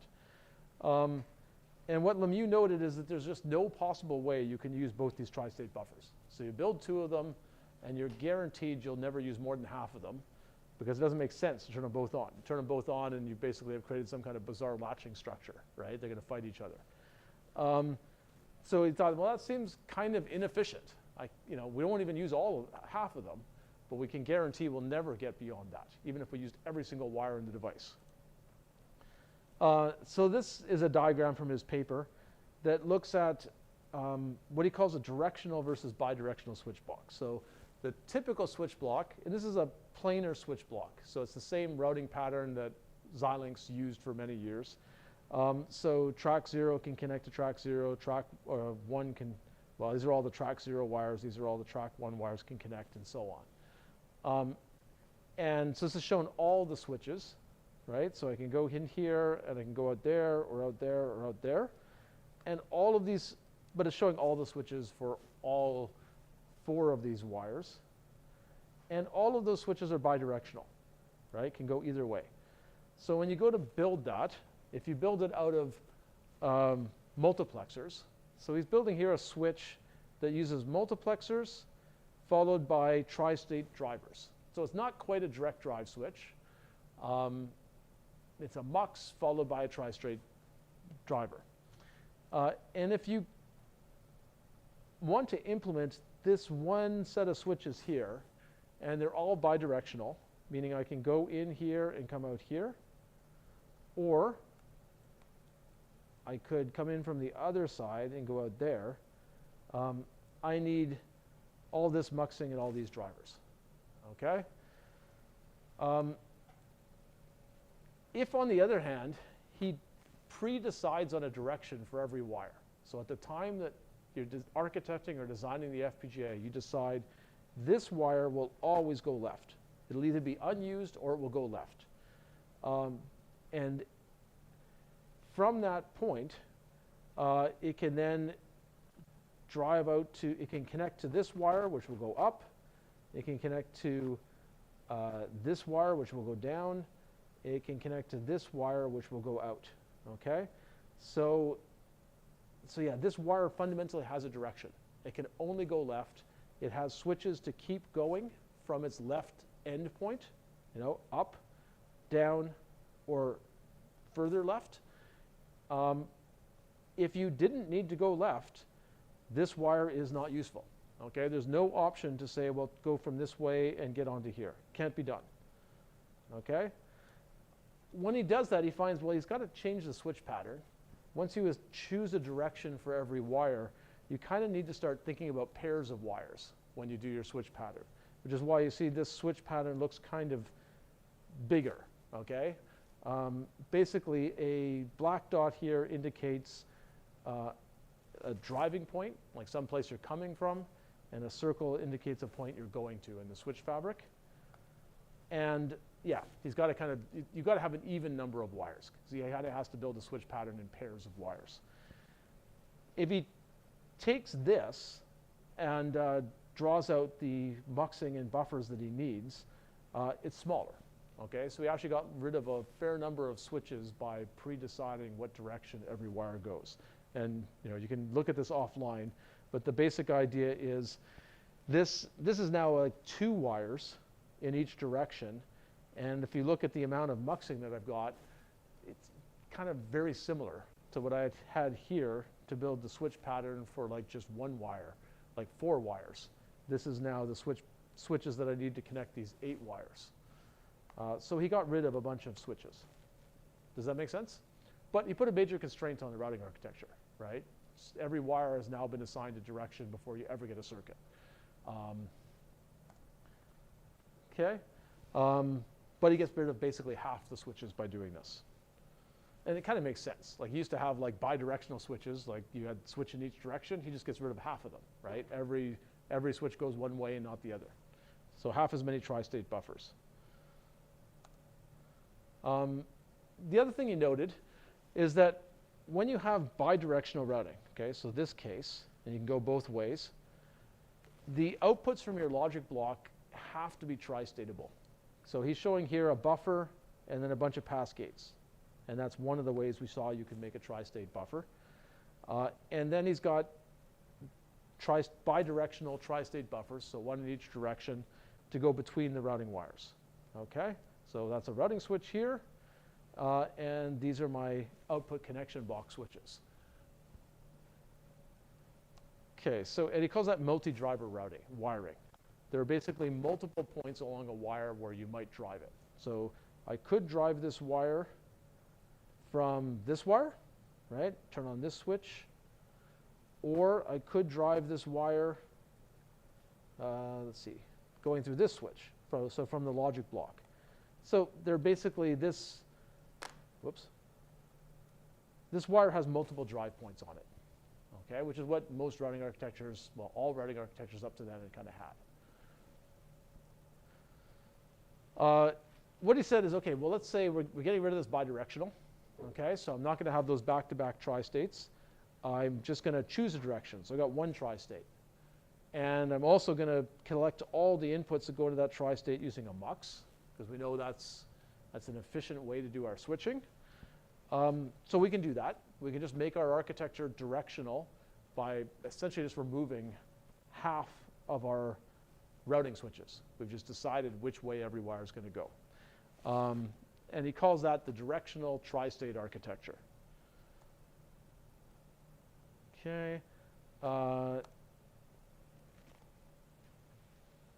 But he also notes that if I restrict where I can drive these wires, so here I've got a logic block output, and there are some routing muxes near it. Okay, so some of these wires also have an endpoint near this logic block, so they already have a driver for the routing wires, and they have this mux to choose who feeds it. If I took the output of the logic block and I fed it into that same mux, so I'm now kind of mixing the output connection block with the switch block. They are kind of getting electrically smushed together. I don't actually need to make this tri-statable either. Okay, it just feeds into the muxes. And if I do that, there's actually now only one point where I drive this wire. So if I say I'm going to drive this wire only from its endpoint and only in one direction, I can take the tri-state off that buffer and say that's the only planes I'll drive it from. It means if I want to ever get from a logic block onto a routing wire, that it has to go in through this mux. Does that make sense? So electrically, this is very nice. I got rid of my tri-states. I do my switching in these muxes, which can use small pass gates because they're lightly loaded. I have a major restriction on my connectivity, though, because every wire can now only be driven from one point. So like right here, for example, for that one wire, that means only a logic block that's near this drive point could feed into that mux. Doesn't make sense for a logic block, you know, way far over, 3 units over. Well, let's say this is a long wire. So maybe I've got other logic blocks along the length of this wire. They're not going to be able to drive it because they're too far away. They'd have to use some wire to get over here, and that doesn't really make sense. That wire is going to be too long, too capacitive. So I've got a major connectivity restriction. I can only drive at one spot. All the logic blocks that can drive onto that wire have to be near that one drive point. Does that make sense? But I get some very nice electrical behavior if I accept that constraint. Okay, so the way he investigated, is this a good idea or not, is empirically. So use the CAD flow, use VPR again to go and route all these circuits, and use circuit models to estimate what's the area of the routing architecture and so on. So using a standard experimental flow. Used a bunch of different circuits, so they're shown along here, and the most important thing is this geometric mean. Okay, so we usually don't care too much about one circuit versus another. We usually care about the overall trend. So what I'm showing here is the area. So how much area do I need to build the routing architecture with the right channel width, that lets all these things route with some spare room, and in 2 cases. So I could build them with I could just make the routing architecture directional. So I'm ripping out half the routing switches in order to pre-decide a direction for every routing wire. And those are the gray bars. And it's comparing that to a conventional switch pattern that is made with tri-state buffers. And every single circuit takes less area, and the geometric average is a lot less, more than 20% less. If he basically goes further and he says, well, let's just get rid of the tri-states, so we just get these direct drive switches that can't be turned off, and we accept this constraint that we can only drive it at one point, so the routing generator takes that into consideration, the area still gets better. It gets better still. Okay, so the area goes down to maybe 75% of what it used to be, and that's the black line. So it's actually kind of a surprising result. You can put this very major restriction on your routing connectivity, and it's okay. The CAD tools could actually handle it. What happens for delay? Again, this is normalized to kind of conventional tri-state buffer, but can go either way. If he makes the architecture directional but uses tri-states, delay gets a bit worse, but not too much, maybe 3% or 4% worse. If he actually takes the tri-states away, again, makes that connectivity restriction of you can only drive at one point on the wire, it's actually better. So the electrical gains of the switches are all just faster, outweigh the both restrictions on patterns, on routing pattern that he's put in. And he actually winds up with circuits that are around almost 10% faster now. Okay, and if he puts those together in area delay product, it's a big win. In terms of area delay product, he's cut it by more than 30%, which is actually a really big win. Okay, so this works very well. And this has become the dominant style of routing switch. It's not the only one that people use, but it's now the most common one. Yeah? Why does the delay get worse with the connection and tri-state? Yeah, it's a good question. So it's because the router has to detour more. Okay, so you have put this restriction on, from a delay point of view, you removed some loading. Okay, so you got rid of some tri-state buffers, so your capacitance on a wire has gone down some. But you have put this pattern restriction on of wires can only go one way. So maybe in some routing channel, all your wires to go left are either unreachable or used already. So the router decides I got to go down one wire, go to another routing channel, go left for a while, come back up and get where I wanted to go. So there's a higher probability of having to detour some to get to the wires you need, because some routing channels might be using all their right-going wires or using all their left-going wires. And that's more likely than just I used all the wires. When I could basically flip their direction, it was easier to avoid congestion. Are we keeping the channel constant in bidirectional cases? I have to go back and read the paper. I believe he picks the channel width each time. So he uses that flow, well, I'm like 99% sure of this. He uses that flow where he basically is choosing what is the channel width by seeing what you need. That shows up in the area numbers. So if he has to expand the channel width, and probably had to expand it a little bit when he took out some of those routing switches, that's accounted for in the area model. But there's still, what this result shows is even after you widen the channel a bit, there's still an increased probability of detouring. And it kind of makes sense, right? Like your routing fabric is a little more specific now. It's easier to get congestion. Does that make sense? But yeah, it's a good question. Okay, so that was academic work. This paper's from about the same time. It was industrial work that was looking at the same question. So this is from Stratix, one of Altera's FPGAs, and it was the first Altera FPGA to use direct drive switches. So it looked at the same basic questions Lemieux looked at, and these are some of the key plots from it. So basically, this is the critical path delay across a suite of benchmark designs. So use that same kind of CAD flow.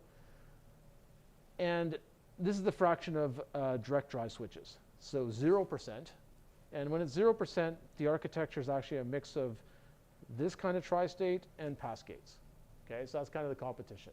Lemieux was looking at the competition was all tri-states. In this case, the competition is a mix. Some tri-states built this way and some passgates. over here at 1, we have all direct drive switches. So every wire has been converted to that kind of switch. And there are 2 curves here. One of these is using a mix of length 4 wires and length 8. So mostly length 4, but some length 8. And the other one's using a mix of length 4 and some length 16. So 2 different wire lengths. And in both cases, it basically says, using all direct drive is good for delay. You get most of the delay benefits even if you only use half of them, because the CAD tools are smart enough to find the critical paths of the circuit and put them on the fastest routing. But there's no harm to delay and even a bit of benefit to just making them all direct drive. Again, despite the fact that this is putting a major constraint on your routing flexibility. What happens with routing channel width? So if you're using shorter wires, length 4 and length 8, there wasn't a strong trend. From no direct drive to all direct drive, the channel width didn't change much, which is a bit surprising, but it basically means that there are enough even 1 point to get on each wire wasn't that big a restriction. The CAD tools were able to deal with it. If the wires get longer, so this is now a mix of length 4 and length 16, it is a bigger restriction. The longer the wire is, the bigger the restriction is that I can only have one spot where I can drive it. And so now we do start seeing some channel width increase. And what about area? Okay, so area is going to be a mix of these things. You're changing your switch pattern, the channel width is changing in some cases, the area per switch is changing. Basically, the fact that the switch is so much more efficient from a layout perspective dominates. So all direct drive is best for area. Okay, this is all direct drive, this is no direct drive. This is basically the amount of routing area, so lower is better. And for both these routing architectures. So whether we have length 4 and length 8 or length 4 and length 16, direct drive was the best. So because of this, it's now the dominant switch type, as I said. So that's mostly what you want to use. Okay, so summary of that. So it imposes major limits on the switch pattern, because you can't drive a wire in the middle anymore. You can only drive it, well, if you drove it from the middle, that's the only place you could drive it from. So I guess it would be possible to do that, but people don't normally do that. They usually pick one end or the other. So you either pick the left end and it's a right going wire, or you pick the right end and it's a left going wire, and the same thing for vertical wires. So your routing's directional, and normally you're driving from one end or the other, nowhere else. So all the logic blocks along the middle, they can't drive this wire. Surprisingly, it only modestly increases the channel width, but because you have fewer drivers per wire, you reduce loading, you save area. Electrically, your switch is very fast, so it gives a net benefit. So Lemieux found it was 9% lower delay and 32% area delay. And Altera obviously also found it a gain, because in Stratix and all their chips since, it's the dominant switch. So Stratix used all direct drive, and Xilinx in one of their chips shortly after that also went to all direct drive, Vertex 2 Pro. Yeah? Does that result, the modest increase in channel width, does it still hold in routing constrained designs? Yeah, because the CAD flow that I just talked about, where you're varying the channel width, which is what both these studies did, effectively every design is routing constrained. By changing the channel width, they're essentially making every design feel some routing pressure. Does that make sense? Now, so for quite a while after direct drive, these results came out, basically, at least the 2 biggest FPGA vendors used only direct drive. That's changed recently. So long wires, as I'm going to talk about in another minute, are increasingly expensive. So you do need some long wires, because there are some signals that need to go a long way across the chip. There might be, I don't know, a control signal as a high fan out. And those wires are high in the metal stack. They're wide to lower the resistance, which means you can't build that many of them. They're expensive. For those wires, they're starting to bring back multiple drivers, like actually make the drivers tri-statable, so that you don't waste the whole wire if you can't drive it at one point. So direct drive isn't used for everything anymore. There are some really expensive wires where you actually put more drivers on them and tri-state them because wasting the wire is too expensive. But for most of the wires, all the shorter ones, still direct drive. Does that make sense? Okay. Okay, so let's talk a bit about long wires. So this is a metal stack from Stratix, the chip that I just was talking about, where Intel Altera went to all direct drive. And let's see, what you can see in here is that's a transistor gate. That's a contact to the transistor. This is a via between metal 1 and metal 2. This is a wire up in metal 3. So I'm showing you this just to show that the transistors are quite small compared to these metal stacks above them, and that the lowest metal is not very tall, okay? So its height is small, and also you have aggressive pitches. The pitches are small, okay? So the width is small, the height is small. That means you can pack a lot more in there, which is good, because if you couldn't do that, you couldn't actually connect to all your transistors, but it means that we have a higher resistance, right? We have that small cross-sectional area issue. As you go up higher in the metal stacks, when we get up here, you see these wires are much taller, okay? And you'll also see they're much wider, right? So that means the resistance is a lot lower. So you can actually go a lot farther on one of those wires in a certain delay. They're what you want to use if you want to make long wires. So you got something that wants to span, say, 16 logic blocks. You don't want to make it way down here because it's going to be too resistive, too slow. You want to make it up here, okay? It's going to be a lot faster. But to get up to that, you actually have to go up through a whole pile of vias. Okay, so there's a bunch of vias that add some resistance to get up to it. And those vias are essentially blockages for all the metal underneath. So they're kind of in the way of making more routing wires underneath. So you'd rather not have that via stack too often. And also the fact that this wire is so much bigger means we can't have nearly as many of them, right? So we get some of them. They are lower resistance, so we're much better at going long distances, but we just can't have as many of them. And it's kind of fundamental. The way that we made these faster is to make them wider, and also they're taller. But because they're wider, we're just not going to get as many. Does that make sense? And this effect is getting stronger and stronger. This is a 130 nanometer picture. But basically, if you take like a 7 nanometer picture, it's essentially even more accentuated. Like the wiring right down by the transistors is very fine pitched. And as you go up to the top of the metal stack, you can make much bigger wires, but obviously not nearly as many of them. Yeah?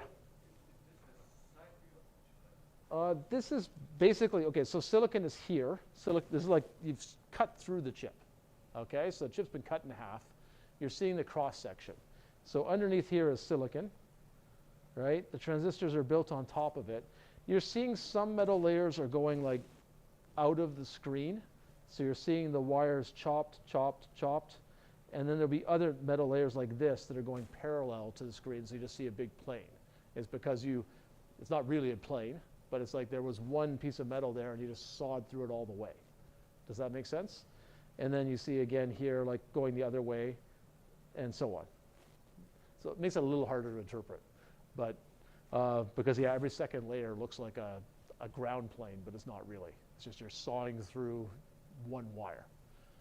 Does that make sense? So the wires are built like X, Y direction, right? Yeah, there are like dominant, nowadays it's pretty much, you can't even change it. So you normally on one layer, you pick. I'm going to make this layer, all the wires are going to go this way, and the next layer, all the wires are going to go that way. And this layer, all the wires are going to go this way, and all the wires that way. One of the reasons for that is just lithography. Like to actually pattern these things, if you just, first, it is actually a bit hard to think about if you just start saying, I'm just going to draw wires all over the place, like your layout gets kind of very difficult to think about. But beyond that, you can't actually make the masks anymore. For these layers in particular, they're drawing pieces of metal that are below the wavelength of the light they're using. And in order to do that, they'll do all sorts of complicated optical proximity correction on the masks so that after it goes through all the diffractions off what they drew on the mask, you actually get what you need on the chip.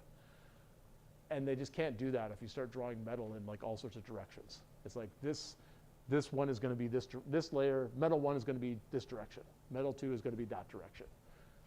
You start drawing me, yeah, you start just doing a coloring book, go do it at 130 nanometers. Does that make sense? So, okay, so long wires and direct drive, we only get one dry point per wire. And as I said, one of the things that is happening in the latest architectures is you're actually not using direct drive for the longest wires. You make the buffers tri-statable. So it's almost a direct drive switch, but it's tri-statable. For long, and this is a bigger problem for long wires because it goes a long way, and if we can't get on in many places, that's going to be pretty limiting of can we use this. And it's going to be up on high in the metal stack. So it's going to be upper level metal where it's lower resistance, but we can't build as many because they're bigger. And as I said, it's costly to get down to the transistors. To get down to the transistors, which is what we need to get to any switches, we have to go through all these vias, and all those vias are blockages for all our other routing wires. So we don't really like that either. Okay, so for all these reasons, these wires are expensive, and it's hard to get on and off these long wires. So the solution is you actually bring in a routing hierarchy, okay? Where long wires connect only to shorter wires and not directly to the blocks. So this technique is pretty common in recent FPGA architectures. The precise details vary from chip to chip. So it's an idea that kind of comes from hierarchical FPGAs, but it's a more irregular hierarchy. Okay, so this is how it's done in Stratix. And other chips, like I said, are pretty similar. So here's my length 4 wire. So Stratix has length 4 wires. They're actually the most dominant resource. And you directly connect to them from logic blocks, and they directly connect into logic blocks. So just like all the pictures we've drawn before. This is like a horizontal. The long wires in Stratix are 24 logic blocks long if they're going horizontally, and 16 logic blocks long if they're going vertically. And the basic reason is the logic blocks are tall and skinny in Intel architectures. So 24 logic blocks horizontally, the resistance is okay. But if you go too much beyond that, the resistance gets too high. The block is taller than it is wide, so the number for vertical is about 16 logic blocks. So that's why you get these numbers. And this architecture doesn't drive these long wires directly from logic blocks. Instead, they're only driven from short wires. And what that allows you to do is basically it increases the number of things that can get onto it, right? So all the logic blocks that are within one short wire of this point could get onto it. They just have to use like one length 4 wire to get there. So it does add some delay before you get onto the long wire network, but it greatly increases the number of blocks that can use that, where that is they are candidates to drive it because they're using the short wire as essentially like a collector network, right? Kind of like local roads, and this is more like your highways. Does that make sense? Okay, so Stratix, the final result of that architecture was 71% length 4 wires. So length 4 was the workhorse. Some length 8, because so getting a diversity of wires is useful. And as you look at the most recent FPGAs, you'll see they're actually getting even more diverse, like more types of wiring. And then a smaller number, 12% of length of these long wires. So length 16 vertical or length 24 horizontal. And as I said, these ones are hierarchical. So the length 4 and 8, you drive straight from the logic blocks. They go back into the logic blocks, as well as connecting to other routing wires. The long ones you can't drive except from the short wire network, in order to get adequate connectivity to them when you only have one drive point. And all the switches in this are direct drive. Okay. Let's see. So this is kind of an aside. But so I was part of the architecture team at Altera for Stratix, and but that was done by a team here in Toronto, actually, that had been acquired by Altera. And Stratix was a very different kind of architecture for them. Their traditional architectures before that were hierarchical. So their previous hierarchical architecture was called Apex. And there was a design team in San Jose that was architecting the follow-on called Apex 2. So Altera basically hedged its bets. They kept their internal design team designing the next generation hierarchical chip, Apex 2. And they had, like, the acquired team here in Toronto design a new chip called Stratix that was island style instead of hierarchical. And they both targeted the same process. So this meant we actually got, this is the only like completely head-to-head comparison I know of between like an island style FPGA and a hierarchical FPGA.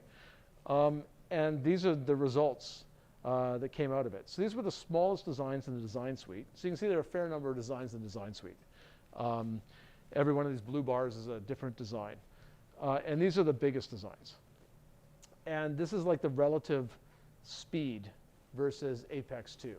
And this is all due to architecture and CAD tools, right? So it'll be a mix of CAD, but we'd actually rewritten the CAD tools for Apex 2 as well. So it's pretty comparable in CAD tools too.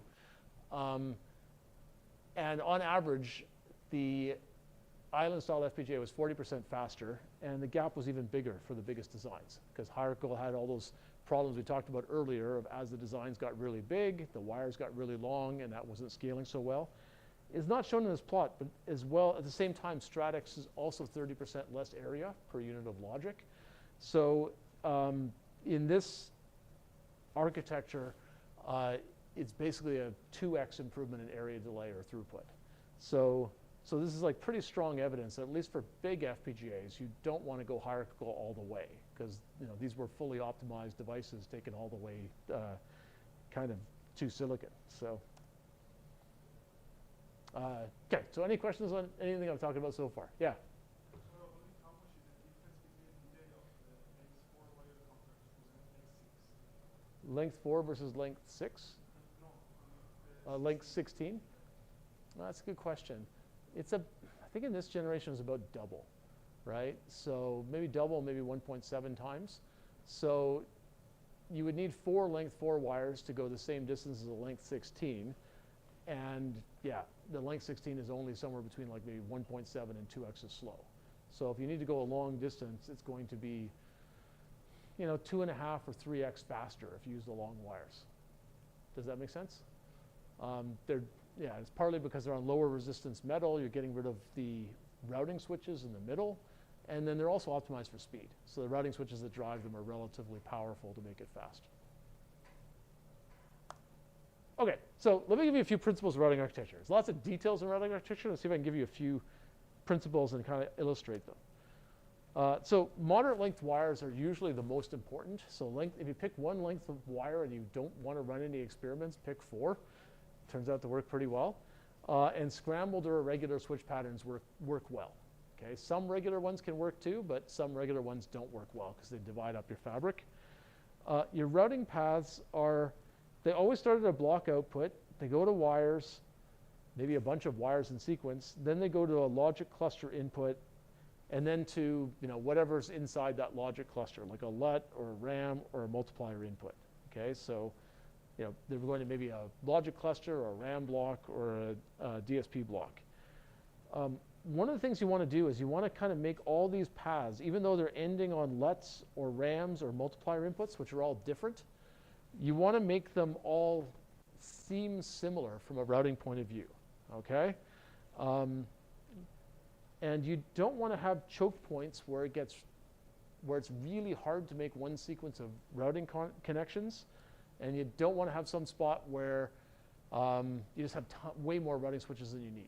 You kind of want to be balanced, like where every one of these, all the way along this routing path, it's kind of relatively balanced difficulty, like the odds of blockage are similar. Okay, so let me explain that maybe with an example. So the most common kind of block that you have in an FPGA is your logic block. So let's say you're using a cluster of those basic logic elements.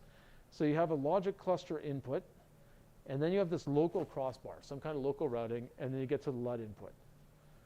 okay? And this local crossbar we saw was kind of useful if you wanted to go to multiple LUTs. You know, you bring in the signal once and you connect it to all the LUTs you need. It also lets you connect outputs back to inputs efficiently, so it had some nice properties. Okay, let's think about a RAM block. So if I have a RAM block, do you think I should have this local crossbar or not? Okay, so Mina's shaking his head. He thinks we shouldn't have it. What do you guys think? Put it in or don't put it in? You think put it in? Why do you think put it in? When we discussed that it reduces the number of inputs to the CLB. Yeah. That's what Yeah, so for the CLB, it makes sense because you might have a signal that comes in, goes to like several LUTs. Bring it in once, the local routing makes it go to all the LUTs. Also, we can use it to connect an output back to an input, just using local routing. Okay, what a RAM block? For a RAM block, it's going to be extremely unusual for a RAM block to feed itself, right? So I read a data word and it becomes my address. Like, it's kind of bizarre. It's difficult to think of, like, what am I doing? So the local use of the local routing where you connect outputs back to inputs doesn't seem valid for a RAM block. It's also going to, for at least the data inputs, maybe the address, it's going to be unusual that I basically say I'll bring in a data bit, like data bit 2, and I'll connect it to data bit 2 and data bit 16. It's odd, right? Like you would think, well, that's like just different parts of my data word. So it seems like this ability to connect to multiple LUTs probably also isn't going to be that useful for a RAM block.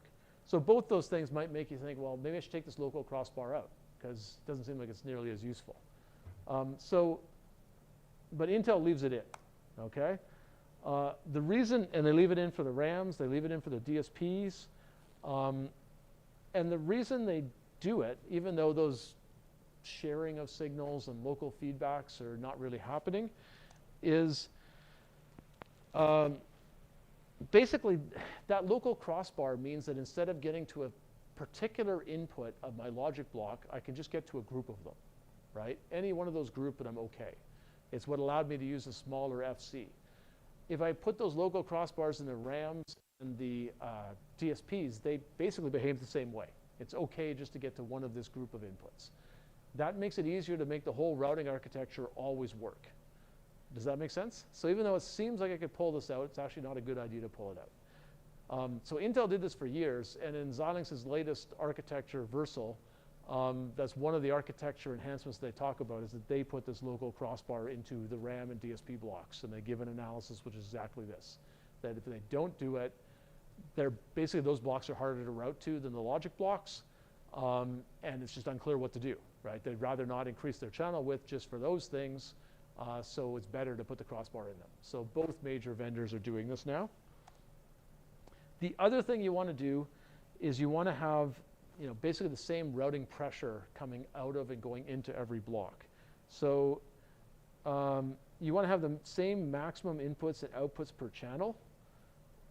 So for a piece of a channel, like basically a block that is connecting to a piece of a vertical channel and a piece of a horizontal channel, you'd like to have the same number of inputs, same number of outputs, roughly, for all of these blocks. And that has implications for things like DSP blocks and RAM blocks and PCI Express that we talked about last week. Even if a block naturally has 4 times as many inputs or outputs as a logic block, that means you should really try to make that block taller or wider or both so that it can actually connect to multiple routing channels so that you don't wind up with a routing hotspot. Okay? So you want to basically balance the number of used inputs from a block, connecting from a piece of a channel into a block throughout your architecture as much as you can. And I think the why I've already talked about last week. It's because the channel width is, you know, lambda r bar over 2, right? How many inputs do I have to get to some spot? How far away did they come from? That's r bar, and then just divide by 2. If I have some block that needs, you know, 500 inputs and it has to get them all from just one little piece of channel vertically and one little piece of channel horizontally, you know, that's going to be a big problem. It's going to want a way bigger channel than all the rest of my architecture, so everything's kind of unbalanced. Okay. I don't think I'm going to talk about the partial reconfiguration implications. So unless you can come ask me after class if you want. Okay, which of these is better? So this is basically an architecture with all lengths 4 wires. Channel width is 4 as well. So the area of these two things is going to be the same. Which of these should I build? One on the left or the one on the right? What do you think? The one on the left, Why do you like the one on the left? it's irregular. Yeah, it's irregular. So it's going to be more flexible. So all island-style FPGAs stagger the start points of their wires like this. They don't line them up. This is more what a hierarchical FPGA might have done. And the reason, it gives you more choices because of that irregularity. So here I can make this connection between these two red blocks with 1 wire, but the blue one, I need to use 2 wires, and I need to connect them with a programmable switch. But if I go over here, I have some wires that can make that red connection and some wires that can make that blue connection. So without any extra area, I've got more routing options. I could get more connections completed in the same area. Okay, so this hard boundary is bad, right? You want to stagger your routing start and end points. Now we talked about the long wires in Stratix and kind of all the devices that came after that and how they do have a hierarchy. The short wires feed the really long wires. But all those long wires are still staggered. Like they don't start all in one spot or end in one spot. Like their start points are all distributed throughout the whole architecture. So they still follow this staggered philosophy. Okay.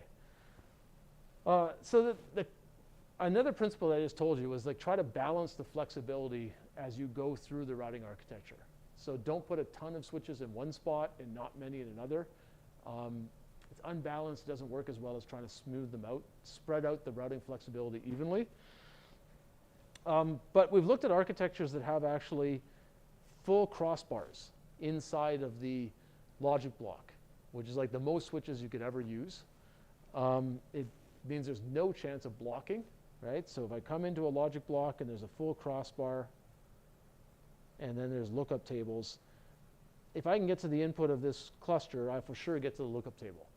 So that's nice, but I also have to build quite a few switches to make that happen.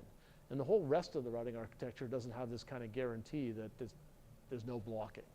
So it seems kind of excessive, and it actually is excessive. So this is a paper by Lemieux and Lewis where they basically, I'm not going to go through all the details of it, but basically this is a logic cluster.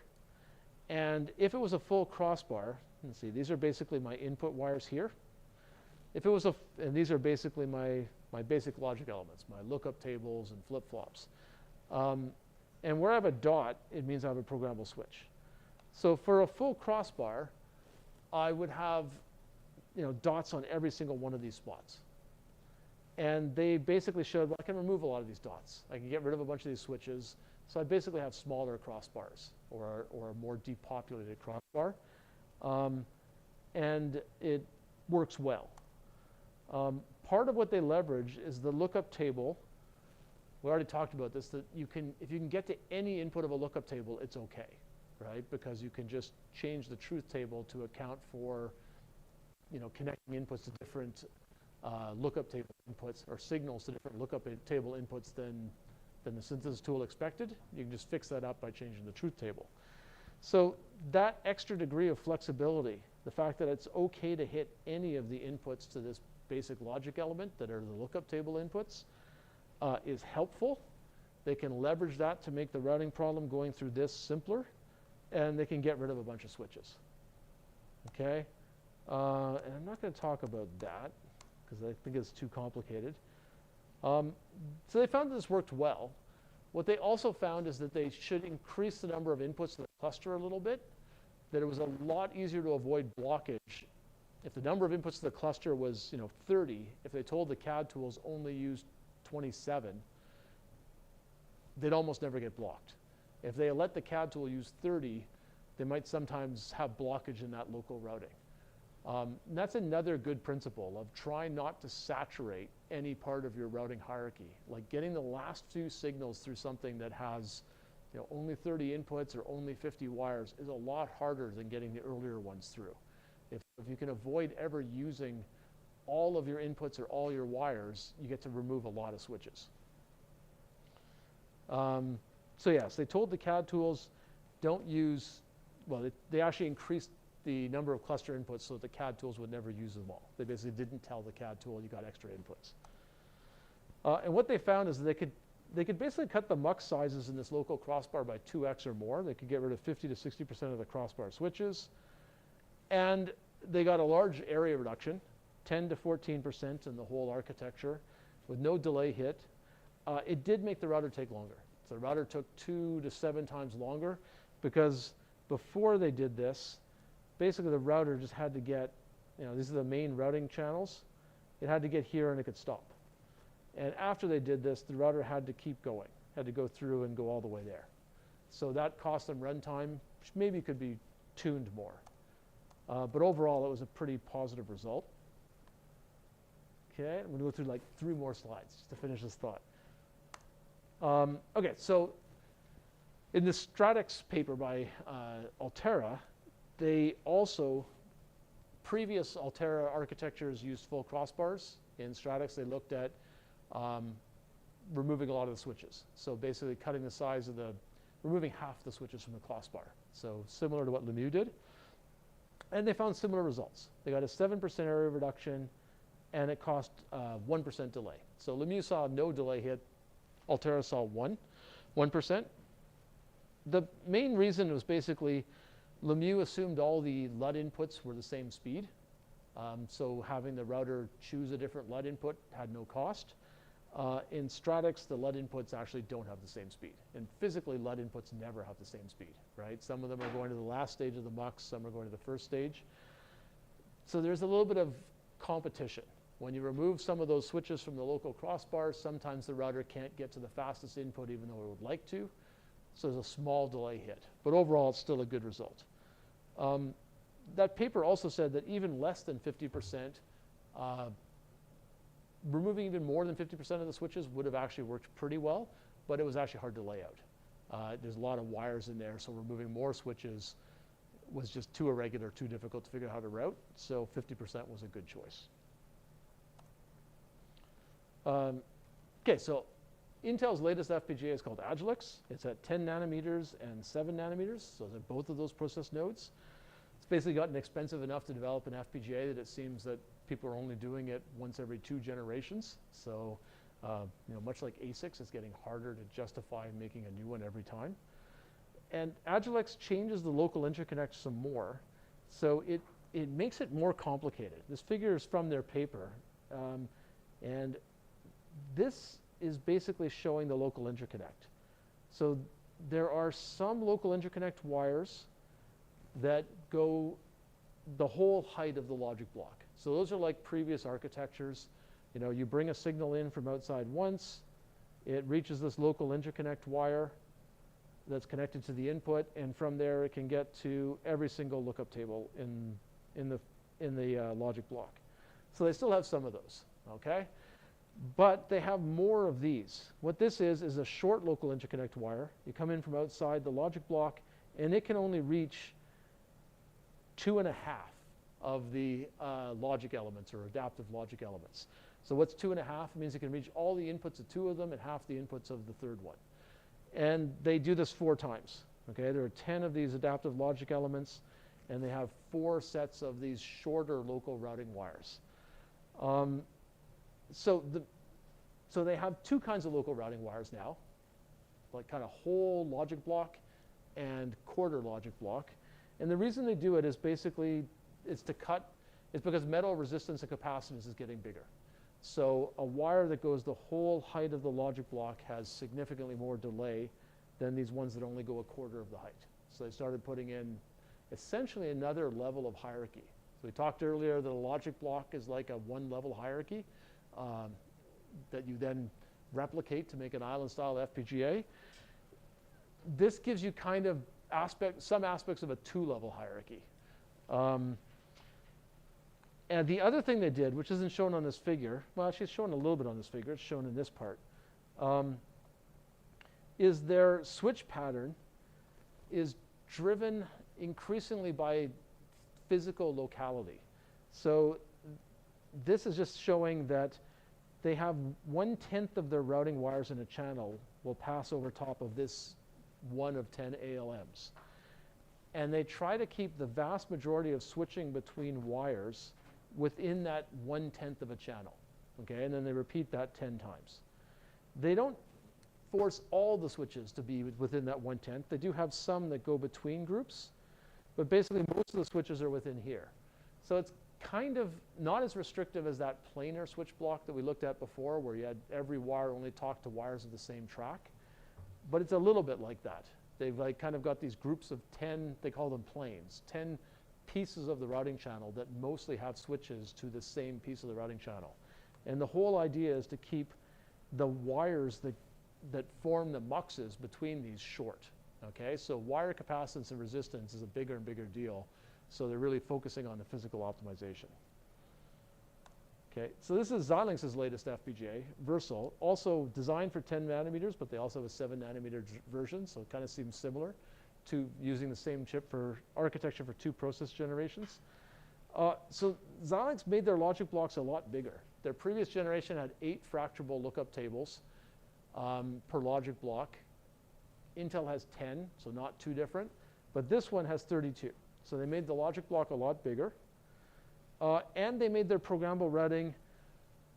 They don't describe all the details of it. Xilinx has always had a more complicated local routing that's not quite a crossbar. But what they do say is that they've made it more flexible. So they've made it not a full crossbar, but somewhat more crossbar-like, so that they have a higher probability of any connections between these lookup tables and flip-flops that the local routing can make it without having to essentially go out to the regular routing and come back in. So in prior architectures, they often had to go out to the general routing and come back in. And in Versal, in a way they don't fully specify, they've just made the local routing more flexible, more switching, so that it's less likely they have to do that. And the reason they give that is that they say, well, that general routing between logic blocks is high resistance and capacitance, so we want to, it's hard to fit all the metal in, so we really want to keep things local to the logic block as much as we can, so we're making it bigger, and we're making the local routing more flexible. So anyway, so it's kind of interesting. Both companies are talking about how metal resistance and capacitance are a key challenge, although the ways they're responding to it are not the same. And that's it for today. Okay, so if you've got any questions, come up and ask me. Sorry for going a few minutes over.